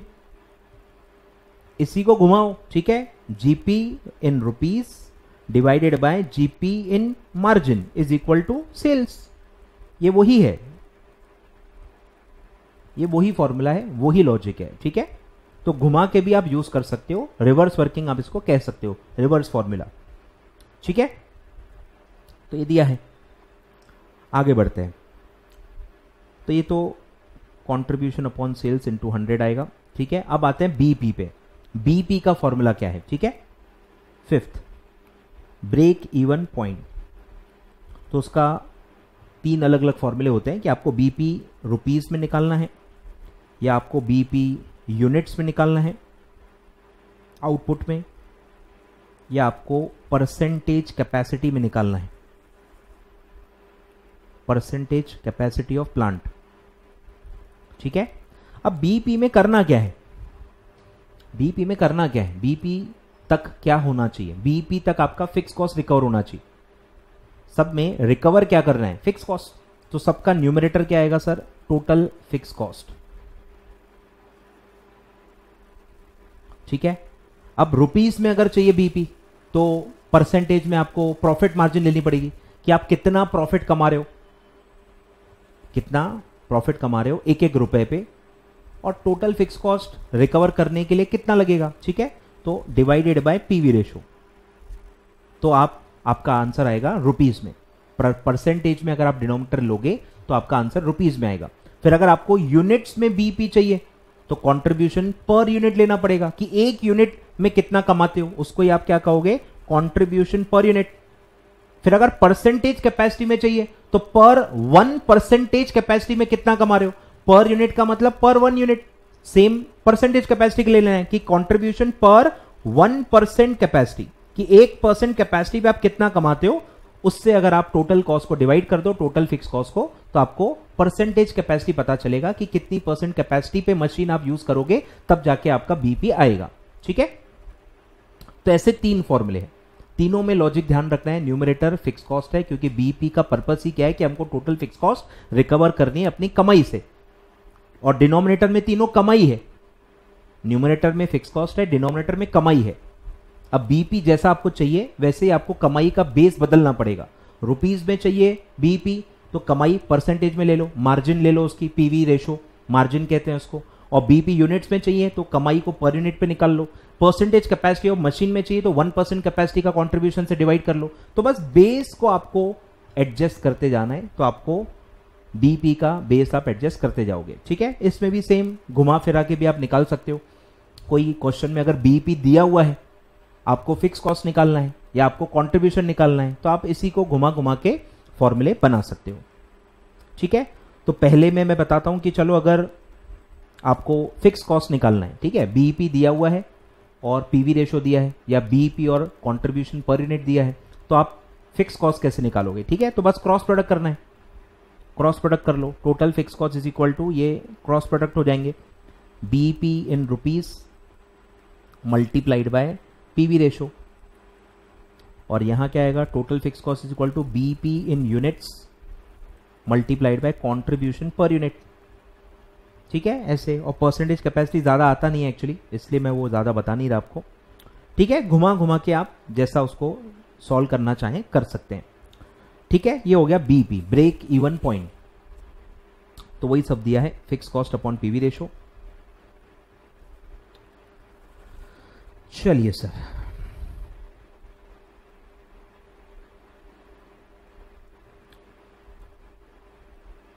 तो सारे पंचवर्ड, सारे एमसीक्यूज पे ध्यान दे रहे हो कि नहीं, ठीक है। ये सब जो मैंने ग्राफ में बताया भैया सब क्वेश्चन है, यहाँ तो बोलना नहीं, बताया नहीं, सब कुछ लिख के दे रहा हूं इसलिए। तो ये सब आप बनाओ, या इसका वही टेलीग्राम पे मैं इमेज दे दूंगा। टेलीग्राम ग्रुप मेरा ज्वाइन कर लो फटाफट, टेलीग्राम चैनल का लिंक डिस्क्रिप्शन में दिया होगा या कमेंट बॉक्स में मैं आपको दे दूंगा, ठीक है। और आप ज्वाइन कर लो और ये सब इमेजेस मैं उस पर पोस्ट करते रहूंगा, ठीक है। चलिए सर आगे बढ़ते हैं।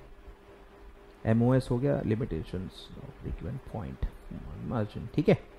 तो थ्योरी इतनी है, थोड़ा बहुत मैं फटाफट आपको ये बता देता हूँ, एडवांटेजेस एंड लिमिटेशंस, ठीक है। ज़्यादा इंपॉर्टेंट नहीं है एग्जाम के लिए, बट फटाफट मैं बता देता हूँ एडवांटेजेस ऑफ मार्जिनल कॉस्टिंग, कि मार्जिनल कॉस्टिंग के क्या फ़ायदे हैं, ठीक है। तो आपको पता ही है कि मार्जिनल कॉस्ट में हमने क्या पढ़ा है कि variable cost per unit will remain constant whereas fix cost will remain constant in total, ठीक है। Since marginal costing is constant from period to period in a short period of time, firm decisions on pricing policy can be taken. मतलब पहला point actually काय का है, decision making, कि काफी complex decisions आप ले सकते हो because you classify the cost into fix and variable as per the behaviour, और आप उसको कांस्टेंट अज्यूम करते हो। इस वजह से काफी डिसीजंस जो होते हैं वो लेना काफी आसान होता है, ठीक है। बहुत सारे डिसीजंस होते हैं, जैसे इन्होंने दिया है, क्या क्या डिसीजन होंगे लिखते जाता हूं जैसे जैसे याद आएगा। पहला आता है प्राइसिंग डिसीजन, प्राइसिंग डिसीजंस। फिर एक आता है मेक और बाय डिसीजन, जो मैंने आपको कल बताया था। मेक और बाय जो रॉ मटेरियल के लिए लिया जाता है वो भी मार्जिनल कॉस्टिंग से लिया जाता है। फिर एक आता है एसेट रिप्लेसमेंट, कि आपको कोई एसेट रिप्लेस करना चाहिए क्या, मतलब अभी भी यूजफुल है, अभी भी चल रहा है, लेकिन नई टेक्नोलॉजी आ गई, कोई बेटर इक्विपमेंट आ गया, तो आपको रिप्लेस करना चाहिए क्या, ठीक है। फिर है आपका शटडाउन डिसीजन, शटडाउन डिसीजन कि कुछ टेम्पररी शटडाउन आपको करना चाहिए क्या। अगर आप एक लॉसेस में हो, सपोज सिचुएशंस आपके एडवर्स हैं, कॉस्ट बहुत ज्यादा बढ़े हुए हैं, सेलिंग प्राइस काफी कम है, रिसेशन में नॉर्मली ऐसा होता है, रिसेशन में ये डिसीजन लेना होता है कि अगर डिमांड ही नहीं है और फिक्स कॉस्ट कम हो नहीं रहे तो हमारा लॉस आता है, तो क्यों ना हम कुछ समय के लिए, कुछ दिनों के लिए आउटपुट को, फैक्ट्री को बंद करें ताकि हम लॉस को डिक्रीज कर पाए। यस, ऐसा भी होता है, बंद करने से लॉस कम होते हैं, ऐसा भी होता है, ठीक है। इसी को कहते हैं शटडाउन डिसीजन। तो आप दो चीजों को कंपेयर करते हो कि करंट लॉस कितना है, कि अगर हम फैक्ट्री चला रहे हैं तो हमारा लॉस कितना है। अगर हम फैक्ट्री चला रहे हैं और प्रॉफिट आ रहा है तो बंद क्यों करेंगे, प्रॉफिट में बंद नहीं होती है। अगर हम लॉस आ रहा है हमारा चलाने से, फैक्ट्री चलाने से, प्रोडक्शन करने से लॉस आ रहा है, और हमको लगता है कि यार कुछ दिन बंद रखेंगे तो लॉस कम होगा। अब सर कुछ बोलेंगे सर बंद में लॉस क्यों होगा, कुछ लोग क्या बोलेंगे सर बंद करेंगे तो लॉस क्यों होगा, नो प्रॉफिट नो लॉस होना चाहिए। ऐसा नहीं होता सर, बंद टेम्पररी हो रहा है, परमानेंटली बंद नहीं कर रहे। सारे खर्चे कब बंद हो जाते हैं, जब आप परमानेंट शटडाउन कर देते हो, पर ये परमानेंट शटडाउन नहीं है, ये टेम्पररी शटडाउन है। टेम्पररी शटडाउन है मतलब बिल्डिंग रेंट पे होगी तो आप छोड़ोगे नहीं, क्योंकि आज बिल्डिंग छोड़ दी, कल बिल्डिंग मिली नहीं तो फिर फैक्ट्री कहां से ढूंढोगे, तो आप रेंट चल रहा है तो वो चलते रहेगा। परमानेंट जो स्टाफ है उसको आप निकाल नहीं सकते टेम्पररी 15-20 दिन या 1 महीने के लिए, फिर आपको नहीं मिला तो परमानेंट स्टाफ की सैलरी भी चलते रहती है। फिर जो फैक्ट्री के दूसरे खर्चे होते हैं, रिपेयर्स एंड मेंटेनेंस, मैंने बताया आपको कि इलेक्ट्रिसिटी का कनेक्शन लिया है तो कुछ तो बिल आएगा ही आएगा, टेलीफोन लिया है तो कुछ तो बिल आएगा ही आएगा, तो कुछ खर्चे चलते रहते हैं, वो बंद नहीं होते। फैक्ट्री अगर खुद की है तो डेप्रिसिएशन चार्ज करते ही रहोगे। तो ऐसे बहुत सारे जो खर्चे होते हैं वो बंद नहीं होते, बिकॉज ये शटडाउन टेम्पररी है, it's not a permanent shutdown. तो वो जो खर्चे चलते ही रहेंगे, जो बंद ही नहीं होते in spite of shutdown of factory, उसी को कहते हैं शटडाउन कॉस्ट। और शटडाउन कॉस्ट तो लगते ही रहेंगे, रेवेन्यू लेकिन हो गई जीरो, तो जितना आपका शटडाउन कॉस्ट है उतना ही लॉस आएगा। Zero sale minus shutdown cost तो लॉस ही आएगा ना। तो आप दो चीजों को कंपेयर करते हो। शटडाउन कॉस्ट क्या होता है कि शटडाउन करने के बाद भी जो कॉस्ट चल रहा है, जो कॉस्ट इनकर हो रहा है, उसको कहते हैं शटडाउन कॉस्ट। तो करंट लॉस को कंपेयर करते हैं शटडाउन कॉस्ट से, ठीक है। तो दो चीजें हो सकती हैं कि करंट लॉस ज्यादा है शटडाउन कॉस्ट से, करंट लॉस ज्यादा है, फैक्ट्री चला रहे हैं तो ज्यादा खर्चा लग रहा है, बंद कर देंगे तो कम लगेगा, यही तो ढूंढ रहे थे। तो अपन क्या बोलेंगे, यस शटडाउन कर दो, क्योंकि शटडाउन कॉस्ट कम है तो वो लॉस कम हो जाएगा। और अगर करंट लॉसेस कम है, शटडाउन कॉस्ट ज्यादा है, तो हम शटडाउन नहीं करेंगे। आए ख्याल में? तो ये ऐसा आपको डिसीजन लेना होता है, शटडाउन कॉस्ट। ठीक है, और भी जैसे जैसे मुझे याद आएंगे अपन डिसीजंस को ऐड करते रहेंगे। तो पहला होता है प्राइसिंग डिसीजन, सेकंड है मेक और बाय, थर्ड है एसेट रिप्लेसमेंट, फोर्थ है shutdown cost, shutdown decision, fifth आता है कि sell the product below total cost, कि क्या हम टोटल कॉस्ट से कम में बेचें, टोटल कॉस्ट से कम में बेचें। यस, कुछ कुछ सिचुएशंस में, रिसेशंस में, कुछ कुछ ऑर्डर्स के लिए हमको ऐसा करना पड़ता है, वो भी मार्जिनल कॉस्टिंग से ही डिसाइड होता है। फिर एक आता है प्रोडक्ट मिक्स डिसीजन, जो मैंने आपको बताया कि अगर आप मल्टीपल प्रोडक्ट में हो, आपके यहाँ की फैक्टर है और आप मल्टीपल प्रोडक्ट में डील करते हो, तो आपको डिसाइड करना होता है कि रिसोर्सेज को एलोकेट कैसे करें, कौन सा प्रोडक्ट कितना बनाएं, क्योंकि हमारे पास एक फिक्स सेटअप है, फिक्स लेबर है, फिक्स मटेरियल है, हर चीज कांस्टेंट है, मतलब एक लिमिटेशन के दायरे में अवेलेबल है। तो उससे क्या ऐसा मिक्स बनाएं जिससे टोटल प्रॉफिट मैक्सिमाइज हो जाए। प्रोडक्ट मिक्स का हमारा पर्पस क्या होता है? Maximization of total profit. ठीक है, मैक्सिमाइज प्रॉफिट, तो ये भी मार्जिनल कॉस्टिंग डिसीजंस में आता है। ठीक है, तो ऐसे बहुत सारे डिसीजन आते हैं। तो ये सबसे बड़ा फायदा है कि ये सारे डिसीजंस आप एब्जॉर्प्शन कॉस्टिंग में नहीं ले पाते। फिर है जो अब कुछ कुछ पॉइंट्स ऐसे हैं जो आपके सिलेबस में ही नहीं है, वो ओल्ड सिलेबस के सिलेबस में है, न्यू सिलेबस में वो दिया ही नहीं है। अजीब काम है इंस्टीट्यूट का। ठीक है, तो एब्जॉर्प्शन कॉस्टिंग में एक्चुअली क्या होता है कि ओवरहेड जो होते हैं, ओवरहेड जो होते हैं वो एस्टिमेट होते हैं, क्योंकि साल अभी शुरू हुआ है, प्रोडक्शन अभी स्टार्ट हुआ है, साल भर में क्या ओवरहेड लगेंगे ये आपको अभी थोड़ी पता चलेंगे। अगर आपको ओवरहेड ही नहीं पता, इनडायरेक्ट कॉस्ट ही नहीं पता, तो आपको टोटल कॉस्ट कैसे निकालोगे? और टोटल कॉस्ट नहीं निकालोगे तो प्रॉफिट जोड़ के सेलिंग प्राइस कैसे एस्टिमेट करोगे? तो सेलिंग प्राइस एस्टिमेट करने के लिए पहले कॉस्ट एस्टिमेट करना पड़ता है। वेरिएबल कॉस्ट तो आप निकाल लोगे क्योंकि वो तो पर यूनिट लगती है, प्रॉब्लम होती है ओवरहेड्स में। तो ओवरहेड्स आप एस्टिमेट करते हो कि साल भर में कितना ओवरहेड लगेगा, फिर उसको एक पर यूनिट में आप कन्वर्ट करते हो। अब जाहिर सी बात है, जितना आउटपुट आप प्रेडिक्ट करोगे एग्जैक्टली उतना आउटपुट तो आप बनाओगे नहीं, या जितना ओवरहेड्स आप फोकस करोगे एग्जैक्टली उतना खर्चा तो होगा नहीं। इसीलिए आपका जो ओवरहेड आप एब्जॉर्ब करते हो, एब्जॉर्प्शन ऑफ जो ओवरहेड्स होता है वो एक्यूरेट नहीं होता। इसके वजह से अंडर या ओवर एब्जॉर्ब हो जाता है। अंडर रिकवरी ओवरहेड्स और over recovery of overheads, actual खर्चा जो हुआ और जो ओवरहेड आपने बुक्स में रिकवर किया वो अलग अलग होता है। तो इसको कहते हैं अंडर एब्जॉर्प्शन और ओवर एब्जॉर्प्शन। अब वो मार्जिनल कॉस्टिंग में होता ही नहीं, क्योंकि मार्जिनल कॉस्ट में आप फिक्स कॉस्ट को प्रोडक्ट पे चार्ज ही नहीं करते हो। एब्जॉर्प्शन कॉस्टिंग में क्या बड़ा, फिक्स कॉस्ट को भी प्रोडक्ट पे चार्ज करते हैं, इसीलिए एस्टिमेट करना पड़ता है, नहीं तो कॉस्ट कैसे निकालेंगे? तो वहां फिक्स कॉस्ट प्रोडक्ट कॉस्ट होती है। ध्यान दो ध्यान दो ध्यान दो ध्यान दो, absorption, marginal, variable cost, fix cost. ठीक है, यहां पे वेरिएबल कॉस्ट क्या होती है? एब्जॉर्प्शन में प्रोडक्ट कॉस्ट, प्रोडक्ट पे चार्ज होती है।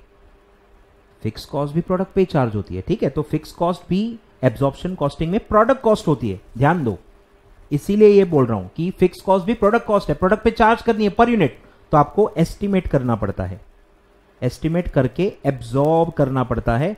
और क्योंकि उसमें कुछ ना कुछ डिफरेंस आएगा ही आएगा, आपका एस्टिमेशन 100% एक्यूरेट होगा ही नहीं, इसलिए अंडर या ओवर एब्जॉर्प्शन होता है। जबकि मार्जिनल कॉस्टिंग में ऐसा क्यों पॉसिबल नहीं है? क्योंकि सिर्फ वेरिएबल कॉस्ट है जो प्रोडक्ट कॉस्ट होती है। फिक्स कॉस्ट तो पीरियड कॉस्ट होती है, वो तो आप प्रोडक्ट पे चार्ज ही नहीं करते, वो तो डायरेक्ट टोटलिटी में पीएनएल में चार्ज कर देते हो।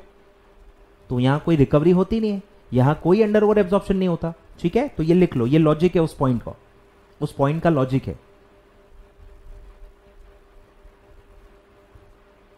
क्लियर है? चलिए लिख लो, या मैं टेलीग्राम पे डाल दूंगा। ठीक है, चलिए, तो वो दिया है मार्जिनल कॉस्टिंग अवॉइड्स सच अंडर रिकवरी और ओवर रिकवरी ऑफ ओवरहेड्स। ठीक है, मार्जिनल कॉस्टिंग में ऐसा नहीं होता। फिर है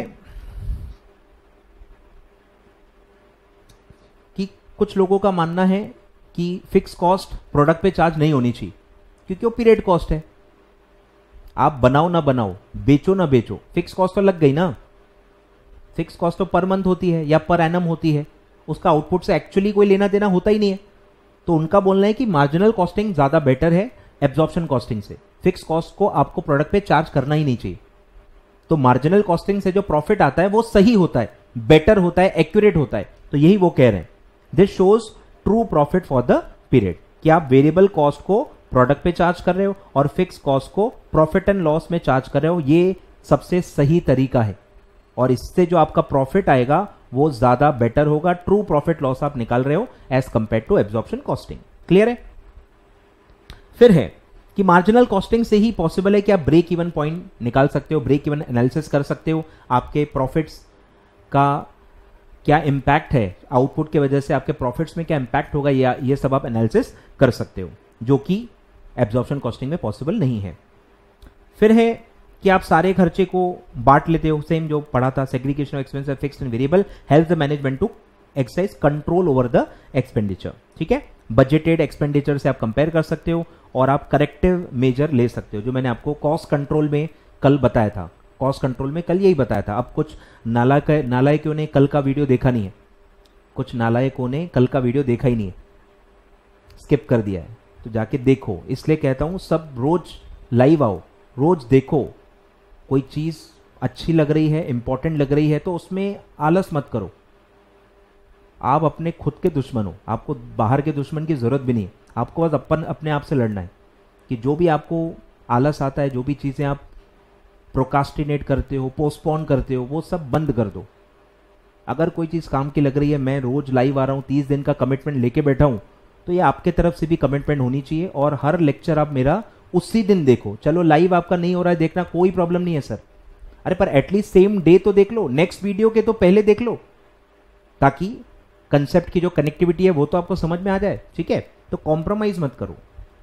चलिए, तो वही मैंने कल बताया था, स्टैंडर्ड कॉस्टिंग या कॉस्ट कंट्रोल का जो प्रोसेस होता है वो सेम है, कि पहले स्टैंडर्ड बनाओ, बजट करो कि कितना खर्चा लगना चाहिए, फिर कितना लग रहा है कंपेयर करो, वैरिएंस निकालो और उस पर करेक्टिव मेजर्स ले लो, ताकि आगे चल के वो रिपीट न हो। तो ये सब आप मार्जिनल कॉस्टिंग में भी कर सकते हो।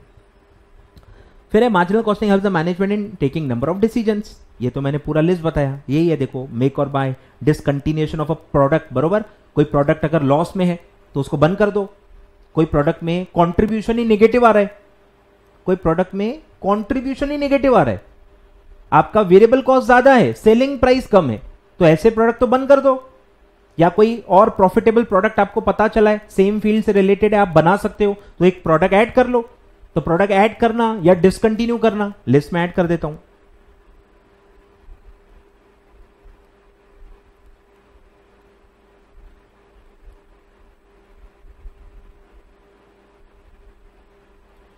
फिर एक्सपोर्ट का भी आता है, एक्सपोर्ट ऑर्डर कि एक्सपोर्ट करने के लिए कुछ मिला है तो उसका प्राइस कितना होना चाहिए, वो सब के लिए भी है। प्राइसिंग डिसीजन में आता है, बट एक्सपोर्ट करके अलग से आप उसको ख्याल में रख सकते हो। ठीक है, रिप्लेसमेंट ऑफ मशीन्स, ठीक है, एक्सेट्रा। तो यही लिस्ट मैं आपको नीचे बना के दे रहा हूं। तो ऐसे 6 फायदे हैं मार्जिनल कॉस्टिंग के। अब है लिमिटेशन क्या है। सबसे बड़ा लिमिटेशन है कि जितनी आसानी से आपने अज्यूम कर लिया कि सारे कॉस्ट को 2 में ही बांट सकते हैं, ये प्रैक्टिकली बहुत मुश्किल है। सारे कॉस्ट को 2 में ही कैटेगराइज करना बहुत मुश्किल है, क्योंकि काफी खर्चे सेमी वेरिएबल होते हैं। और आप ये भी अज्यूम कर लेते हो कि सेमी वेरिएबल आएगा चलेगा, लेकिन हम उसको स्प्लिट कर लेंगे। स्प्लिट करना भी इतना आसान नहीं होता है। तो आपने काफी अजम्पशन लिए। आपके अजम्पशन ही आपके लिमिटेशन है, आपके अजम्पशन ही आपके लिमिटेशन है। एक तो सारे कॉस्ट को बांटना मुश्किल है, ऊपर से selling price per unit constant रहती नहीं है, variable cost per unit constant रहती नहीं है, टोटल फिक्स कॉस्ट भी कांस्टेंट नहीं होती है। तो जो आराम से आपने अजम्पशन ले रखे हैं, रियल लाइफ में, प्रैक्टिकल वर्ल्ड में वैसा होता ही नहीं है। सेलिंग प्राइस आए दिन बदलती रहती है because of demand and supply, inflation देखते हो ना, प्राइसेस बढ़ते जा रहे हैं, प्राइसेस कांस्टेंट कहां है, इन्फ्लेशन तो फिर जीरो रहेगा। वेरिएबल कॉस्ट भी बदलते रहती है, जितना ज्यादा क्वांटिटी परचेस करोगे आपको ट्रेड डिस्काउंट मिलता है, तो कॉस्ट पर यूनिट तो कम होते जाती है धीरे धीरे, लेकिन आपने अज्यूम किया कि कांस्टेंट होगी। फिर टोटल फिक्स कॉस्ट भी बढ़ते जाती है। रेंट साल के बाद बढ़ता नहीं है क्या, एनुअल इंक्रीमेंट्स होता है, सैलरी में भी एनुअल इंक्रीमेंट्स होते हैं, रेंट में होते हैं, बहुत सारे खर्चे एनुअल इंक्रीज होते हैं, इलेक्ट्रिसिटी के यूनिट्स का कॉस्ट बढ़ते जाता है, सब में बदल रहा होता है। लेकिन आपने यहां पे मस्त आयशो आराम से अज्यूम कर लिया कि ये तीनों कांस्टेंट होगी, पर ऐसा रियल लाइफ में नहीं होता है, और यही इस पूरे थ्योरी के अजम्पशन मतलब ड्रॉबैक्स है। ठीक है, ध्यान दो। तो it is difficult to classify. सबसे पहले तो 2 में ही बांटना मुश्किल है, ठीक है। और फिर है ये दिया है देखो, some of the assumptions relating to behaviour of various cost is not necessarily true in the realistic situation. ठीक है, तो वो पूरा दिया है कि fix cost will remain static is not correct. Fix cost बढ़ते जाती है, सारे खर्चे बढ़ते जाते हैं। तो दिया है fixed cost may change from period to period. For example salary bills may go up, annual increments आप देते हो, एनुअल इंक्रीमेंट्स और due to change in the pay rates. ठीक है, फिर वेरिएबल कॉस्ट भी पर यूनिट कांस्टेंट नहीं होती, बरोबर। There may be changes in the prices of raw material. Raw material आपका डायरेक्ट मटेरियल है, डायरेक्ट कॉस्ट है, लेकिन वो बदलते रहता है। सप्लायर आपके रेट्स बदलते रहेगा, तो आपकी वेरिएबल कॉस्ट भी बदलते रहेगी। वेज रेट्स भी बढ़ाते रहोगे, चेंज करते रहोगे। ठीक है, या लिया ही है शॉर्टेज ऑफ मटेरियल है, शॉर्टेज ऑफ स्किल लेबर है, या डिस्काउंट मिल रहा है, concessions of bulk purchase, trade discount जिसको आप कहते हो। तो इनकी वजह से कॉस्ट कम या ज्यादा हो सकती है। शॉर्टेज है तो प्राइसेस बढ़ते जाएंगे, बल्क में आप ले रहे हो तो डिस्काउंट मान के वो प्राइसेस कम होंगे, पर ये कांस्टेंट नहीं होते। रियल लाइफ में ये कांस्टेंट्स नहीं होते। ठीक है, फिर आप फिक्स कॉस्ट को पीरियड कॉस्ट मान लेते हो, लेकिन कुछ टाइप के इंडस्ट्रीज में ऐसा करना सही नहीं है। कुछ इंडस्ट्रीज में टाइम बहुत लगता है, जैसे कंस्ट्रक्शन में टाइम बहुत लगता है, तो वहां तो टाइम फैक्टर बहुत इंपॉर्टेंट है। तो इंटरेस्ट आपका फिक्स कॉस्ट आएगा, पर वो तो आप पीरियड कॉस्ट मान लोगे, जबकि वो प्रोडक्ट में चार्ज होनी चाहिए, क्योंकि एक कॉन्ट्रैक्ट बनने में ही 5-6 साल लग जाते हैं। तो इंटरेस्ट कॉस्ट बहुत बड़ा हो जाता है, तो वो आप पीएनएल में चार्ज नहीं कर सकते, उसको आपको प्रोडक्ट पे ही चार्ज करना होता है। तो कुछ इंडस्ट्री में ये जो आपका ट्रीटमेंट है कि भैया वेरिएबल कॉस्ट प्रोडक्ट कॉस्ट होंगे और फिक्स कॉस्ट पीरियड कॉस्ट होंगे, ये अजम्पशन कुछ इंडस्ट्री में सही नहीं है। ठीक है, तो वो दिया है overheads of fixed nature cannot altogether be excluded, particularly in the large contracts. While valuing WIP, in order to show the correct position, fixed overheads have to be included in the WIP. यानी कि product में वो include करना जरूरी हो जाता है, नहीं तो प्रोडक्ट की वैल्यू काफी कम दिखती है। प्रोडक्ट की वैल्यू काफी कम दिखती है। तो ये सब दिया है। फिर दिया है कि कंट्रीब्यूशन अपने आप में कुछ भी नहीं है, जब तक आप उसको की फैक्टर के हिसाब से ना देखो। प्रॉफिट इनफाइनाइट थोड़ी है, एक इंसान इनफाइनाइट प्रॉफिट थोड़ी कमा सकता है, उसको लिमिट है। की फैक्टर के हिसाब से आपको देखना चाहिए कि आप कितना कंट्रीब्यूशन कमा रहे हो और कितना कमा सकते हो। ठीक है, और फिर एक और रहता है कि यार मार्जिनल कॉस्ट अलग है, टोटल कॉस्ट अलग है, दो कॉस्ट है। तो काफी बार सेल्स स्टाफ कंफ्यूज हो सकता है, सेल्स स्टाफ कंफ्यूज हो सकता है। ठीक है, तो वो दिया है sales staff should be cautioned while giving the marginal cost। Marginal cost बताते वक्त आपको ध्यान देना है, ऐसा ना हो वो मार्जिनल कॉस्ट को ही टोटल कॉस्ट मान ले, ऐसा ना हो कि वो मार्जिनल कॉस्ट को टोटल कॉस्ट मान ले। ठीक है, और वाइस वर्सा, टोटल कॉस्ट को मार्जिनल कॉस्ट मानना भी सही नहीं है, मार्जिनल कॉस्ट को टोटल कॉस्ट भी मानना सही नहीं है। आपके डिसीजन गलत हो सकते हैं, तो वो आपको ध्यान देना पड़ता है। ठीक है, तो ये सब खामियां हैं। और लास्ट है कि आप time value of money ignore कर रहे हो, जो हमने पढ़ा ना, time value of money ignore करते हो, तो ये भी एक ड्रॉबैक है। Time value of money consider करना चाहिए आपको। ठीक है, एग्जाम्पल दिया है कि अगर दो काम है, दो जॉब है, एक में कम टाइम लगता है, एक में बहुत ज्यादा टाइम लगता है, लेकिन आप time value of money ignore कर रहे हो, तो दोनों की कॉस्ट तो सेम दिखेगी, लेकिन रिसोर्सेज दोनों में अलग अलग लगते हैं। एक में टाइम कम लगता है तो रिसोर्सेज भी कम लगते होंगे, एक में टाइम ज्यादा लगता है तो रिसोर्सेज ज्यादा लगते होंगे। तो जिसको ज्यादा टाइम लग रहा है उसकी कॉस्ट ज्यादा होनी चाहिए, लेकिन क्योंकि आप टाइम फैक्टर लेते ही नहीं हो तो दोनों की कॉस्ट सेम दिखती है। ये भी तो गलत है ना, दोनों में टाइम अलग अलग लगता है, दोनों में रिसोर्सेज टाइम के वजह से अलग अलग लगते हैं, तो दोनों की कॉस्ट भी अलग अलग होनी चाहिए। Because we are ignoring the time value of money, investment का टाइम वैल्यू ऑफ मनी या इंटरेस्ट फैक्टर हम अगर क्योंकि इग्नोर कर रहे हैं, तो दोनों जॉब की कॉस्ट सेम दिखेगी, जो कि टेक्निकली गलत होगी। ठीक है, तो ऐसा इन्होंने दिया है कि time value of money ignore करना भी गलत है। ठीक है, फिर ये कहता है कि भाई मार्जिनल कॉस्ट इक्वेशन जो हम पढ़ चुके हैं, कंट्रीब्यूशन यानी sale minus variable cost is equal to contribution. ये जो दो इक्वेशन मैंने आपको बताए, ये जो दो इक्वेशन बताए, इन्हीं को उन्होंने मिक्स कर लिया है। ठीक है, क्या मिक्स किया है?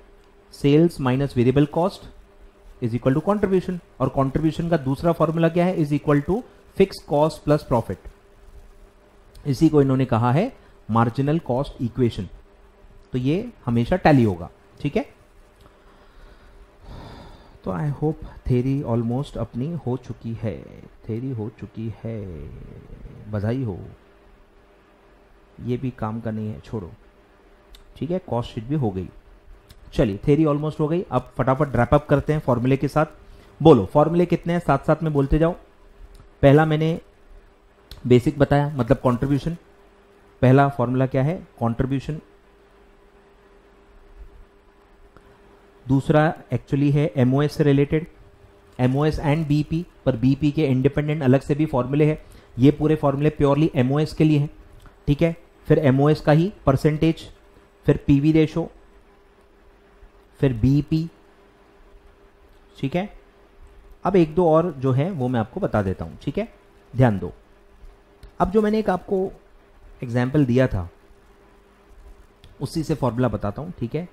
कि अगर आपकी सेल है, ये है सेल, टोटल सेल, यहां कहीं आपका है बीईपी, ठीक है। ये रीजन आपका बीईपी है और ये रीजन आपका क्या कहेंगे इसको, एमओएस। आए ख्याल में? अब इनको आपको मल्टीप्लाई करना है पीवी रेशो से, ठीक है, ध्यान दो। बीईपी को अगर मैं पीवी रेशो से मल्टीप्लाई करूं तो क्या आएगा, कंट्रीब्यूशन। फॉर्मूला आपने ही पढ़ा है, देखो घुमा के जो बताया ना मैंने,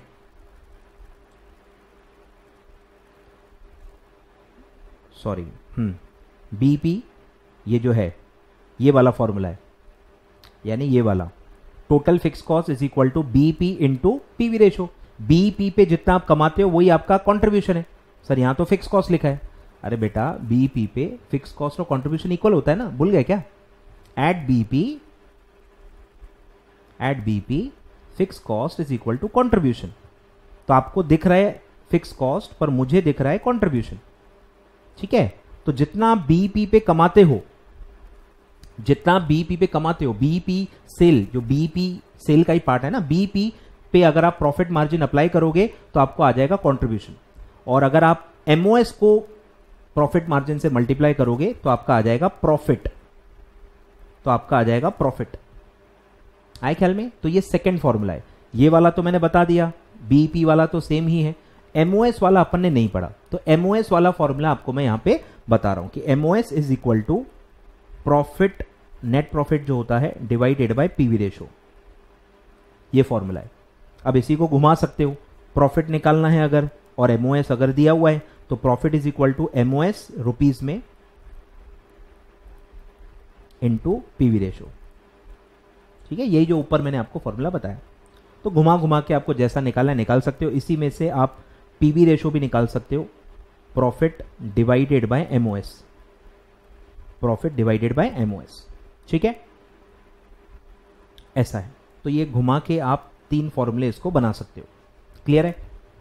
चलिए सर, तो ये हो गया एमओएस का फॉर्मूला, ठीक है। और कुछ रह गया क्या? देखो, कंट्रीब्यूशन का हो गया, पीवी रेशो का हो गया, एमओएस का हो गया, एमओएस परसेंटेज हो गया, एमओएस रुपीस हो गया, ठीक है।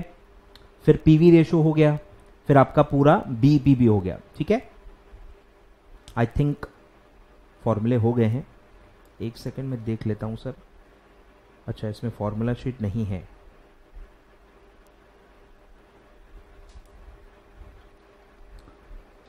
ठीक है सर, तो मेरे हिसाब से आई थिंक हो गया है, ठीक है। थम्स अप देते जाओ, लाइक करते जाओ भैया वीडियो, अगर आपको एक्सप्लेनेशंस पसंद आ रहे हैं तो, ठीक है। चलिए रैप अप करें, इसको रैप अप करते हैं, ठीक है। तो मैंने सब बता दिया, अदर नेम बता दिए, मार्जिनल कॉस्टिंग के ही other name, variable costing, direct costing जो यूएस में कहते हैं, फिर एब्जॉर्प्शन कॉस्टिंग को ही फुल कॉस्टिंग कहते हैं, ठीक है। फिर किस में क्या चार्ज होता है वो सब मैंने आपको बता दिया, ठीक है। फिर बिहेवियर बता दिया इस ग्राफ से, फिर मैंने पूरा सीवीपी एनालिसिस आपको बता दिया, बीईपी पे क्या क्या होता है वो बता दिया, एंगल ऑफ इंसिडेंस क्या होता है वो बता दिया। आए ख्याल में? सब कुछ, प्रॉफिट लॉस का जोन बता दिया, बीईपी के नीचे हो तो क्या होगा, बीईपी के ऊपर हो तो क्या होगा, एट बीईपी हो तो क्या होगा, सब बता दिया, ठीक है। फिर मैंने वैल्यूएशन बता दिया, बरोबर। इसी को क्या कहते हैं, वैल्यूएशन ऑफ इन्वेंट्री, कि दोनों में इन्वेंट्री वैल्यूएशन कैसे होता है, दोनों में इन्वेंट्री वैल्यूएशन कैसे होता है। प्रोडक्ट कॉस्ट, पीरियड कॉस्ट क्या होता है वो भी मैंने बता दिया। फिर मैंने मल्टीपल प्रोडक्ट्स के केस में क्या होता है वो भी बता दिया, फिर ये कॉस्ट शीट बता दी, और फिर सारे मैंने फॉर्मूलेस आपको बता दिए, घुमा घुमा के आपको कैसे यूज करना है वो भी बता दिया। और एक चीज याद आ गई, बच गए, एक और याद आ गया, रुक जाओ, ये 6th हो गया, अब है 7th। एक कंसेप्ट आता है आपको डिजायर्ड सेल्स या डिजायर्ड प्रॉफिट, ठीक है। एक ये टाइप का प्रैक्टिकल क्वेश्चन आता है। नॉर्मली ये डिजायर्ड प्रॉफिट आता है कि अगर आपको सेल दिया है कि इतना मेरा सेल है तो बताओ उस पर कितना प्रॉफिट होगा, या उल्टा आता है कि अगर मुझे इतना प्रॉफिट कमाना है तो बताओ मेरा सेल क्या होगा, ऐसा होता है। अब प्रॉफिट जब दिया रहेगा तो वो रुपीज में भी दिया जा सकता है, लेकिन वो परसेंटेज में भी दिया जा सकता है। रुपीज में है तो थोड़ा आसान होता है, प्रॉब्लम तब जाएगी जब परसेंटेज में आएगा, तो आपको इक्वेशन बनाना पड़ेगा, और मैथ्स जिनका खराब है तो उनकी हालत खराब हो जाएगी। आ रहा है ख्याल में? तो ये भी एक आता है डिजायर्ड सेल, ठीक है। तो एक्चुअली ये सेल का ही फॉर्मूला है। सेल का क्या फॉर्मूला है? देखो ऊपर हमने पढ़ा था, कंट्रीब्यूशन वाले को ही घुमाया था ना, ये वाला, या इसी को, ये वाला, इसको घुमाना है, इसको घुमाना है, जो हमने घुमाया ना यहाँ, ये वाला फॉर्मूला है। इसी को मैं क्या कहूंगा? Desired sales. डिजायर्ड सेल, सिर्फ आपको क्या करना है? कंट्रीब्यूशन को स्प्लिट करना है, कंट्रीब्यूशन को स्प्लिट करना है। कंट्रीब्यूशन कैसे स्प्लिट होता है? फिक्स कॉस्ट प्लस प्रॉफिट, तो प्रॉफिट के जगह आएगा डिजायर्ड प्रॉफिट, डिजायर्ड प्रॉफिट, जो कि क्वेश्चन में दिया रहेगा, और फिक्स कॉस्ट तो फिक्स होता है, ठीक है। तो इस तरह से भी आप सॉल्व कर सकते हो, है वही फॉर्मूला, सिर्फ प्रॉफिट आपको दिया रहेगा कि मेरे को अगर इतना प्रॉफिट कमाना है तो बताओ कितना बेचना पड़ेगा, प्रॉफिट मार्जिन दी होगी, फिक्स कॉस्ट भी आपको दी होगी, तो ये आपको वैल्यू डालनी है और आपको ये वैल्यू निकालनी है। आए ख्याल में? तो ये क्वेश्चन होता है डिजायर्ड सेल, ठीक है। हम पढ़ेंगे डिजायर्ड प्रॉफिट रुपीज में भी दिया जा सकता है, डिजायर्ड प्रॉफिट परसेंटेज में भी दिया जा सकता है। कैसे वर्किंग होगी अपन कल पढ़ने वाले हैं, जो कि आप ऑब्वियसली मिस नहीं करोगे। कल प्रैक्टिकल्स होने वाले हैं, और आपको पता ही है मार्जिनल कॉस्टिंग काफी ज्यादा वेटेज रखता है as far as practical questions are concern, maybe it new syllabus और maybe it old syllabus, ठीक है। कोई भी सिलेबस हो, marginal costing is a good chapter having a lot of weightage, ठीक है। तो अपन पढ़ेंगे। क्लियर है? कमेंट बॉक्स में फटाफट बताओ भाई, क्या कुछ रह गया या कुछ और कवर करना चाहिए, जो मैं बाद में आपको कमेंट बॉक्स पढ़ के माइट भी कल कवर करवा दूं। कल और है, बरोबर? तो कुछ थ्योरी या कुछ पॉइंट अगर आपको लगता है कि मैंने नहीं पढ़ाया है तो कमेंट बॉक्स में फटाफट बता दो, ताकि हम कल उसको कवर कर ले, ठीक है। या कुछ आपकी कोई स्पेशल रिक्वायरमेंट है प्रैक्टिकल क्वेश्चन में, सर ये कवर करना, वो कवर करना, ये टाइप का एमसीक्यू कवर करना, तो बता दो, कमेंट करो, बता दो। मेरे जो कवर्ड हैं, जो मेरी फाइल आपको दी हुई है एमसीक्यू की, वो एक बार देख लेना, उसमें जो दिया है वो मत बोलना, उसके अलावा क्या कराना है वो बताना, ठीक है। तो इतना काफी है मेरे हिसाब से। कुछ और वही हल्का फुल्का कुछ थ्योरी का पॉइंट रहा जो मुझे याद आ रहा है, थोड़ा बहुत है, वो अपन कल कवर कर लेंगे, ठीक है। वो अपन कल कवर कर लेंगे, ठीक है। ये सब मैं आपको टेलीग्राम पे दे दूंगा, ठीक है, चिंता ना करें, सबका स्क्रीनशॉट निकाल के टेलीग्राम पे दे दूंगा। बस इंश्योर करना कि आप टेलीग्राम ज्वाइन कर चुके हो, ठीक है। चलिए sir, thank you so much, ठीक है। आई होप आपने देखा होगा, आपको पसंद आया होगा, और लाइक करना बिल्कुल न भूलें, ठीक है। अपराध हो जाएगा आपसे अगर आप लाइक ना करोगे तो, ठीक है। लाइक करके जाना, और कल जरूर मिलना सर 11 बजे। हम सारे मार्जिनल कॉस्टिंग के प्रैक्टिकल क्वेश्चन करेंगे, इजी वाले भी बताऊंगा, टफ वाले भी बताऊंगा, और कोशिश करूंगा कि हर टाइप के कवर हों, बीईपी के, एमओएस के, डिजायर्ड सेल के, PV ratio, overall PV ratio, फिर वेरिएबल कॉस्ट पर यूनिट के रेशो के क्वेश्चंस, हर टाइप के क्वेश्चंस मैं कोशिश करूंगा कि कवर करूं। तो बिल्कुल डरने की बात नहीं है, सारे कवर होंगे। कल का लेक्चर थोड़ा बड़ा भी हो सकता है, 2 घंटे तक तो देखो जाता ही है, हो सकता है थोड़ा और बड़ा हो, I can't promise that, but coverage पूरा होगा, दैट आई कैन प्रॉमिस, ठीक है। चलिए sir, thank you so much. कल मिलेंगे 11 बजे। वीडियो लाइक करें और शेयर करें, चैनल सब्सक्राइब करना बिल्कुल भी ना भूलें, ठीक है। Thank you so much.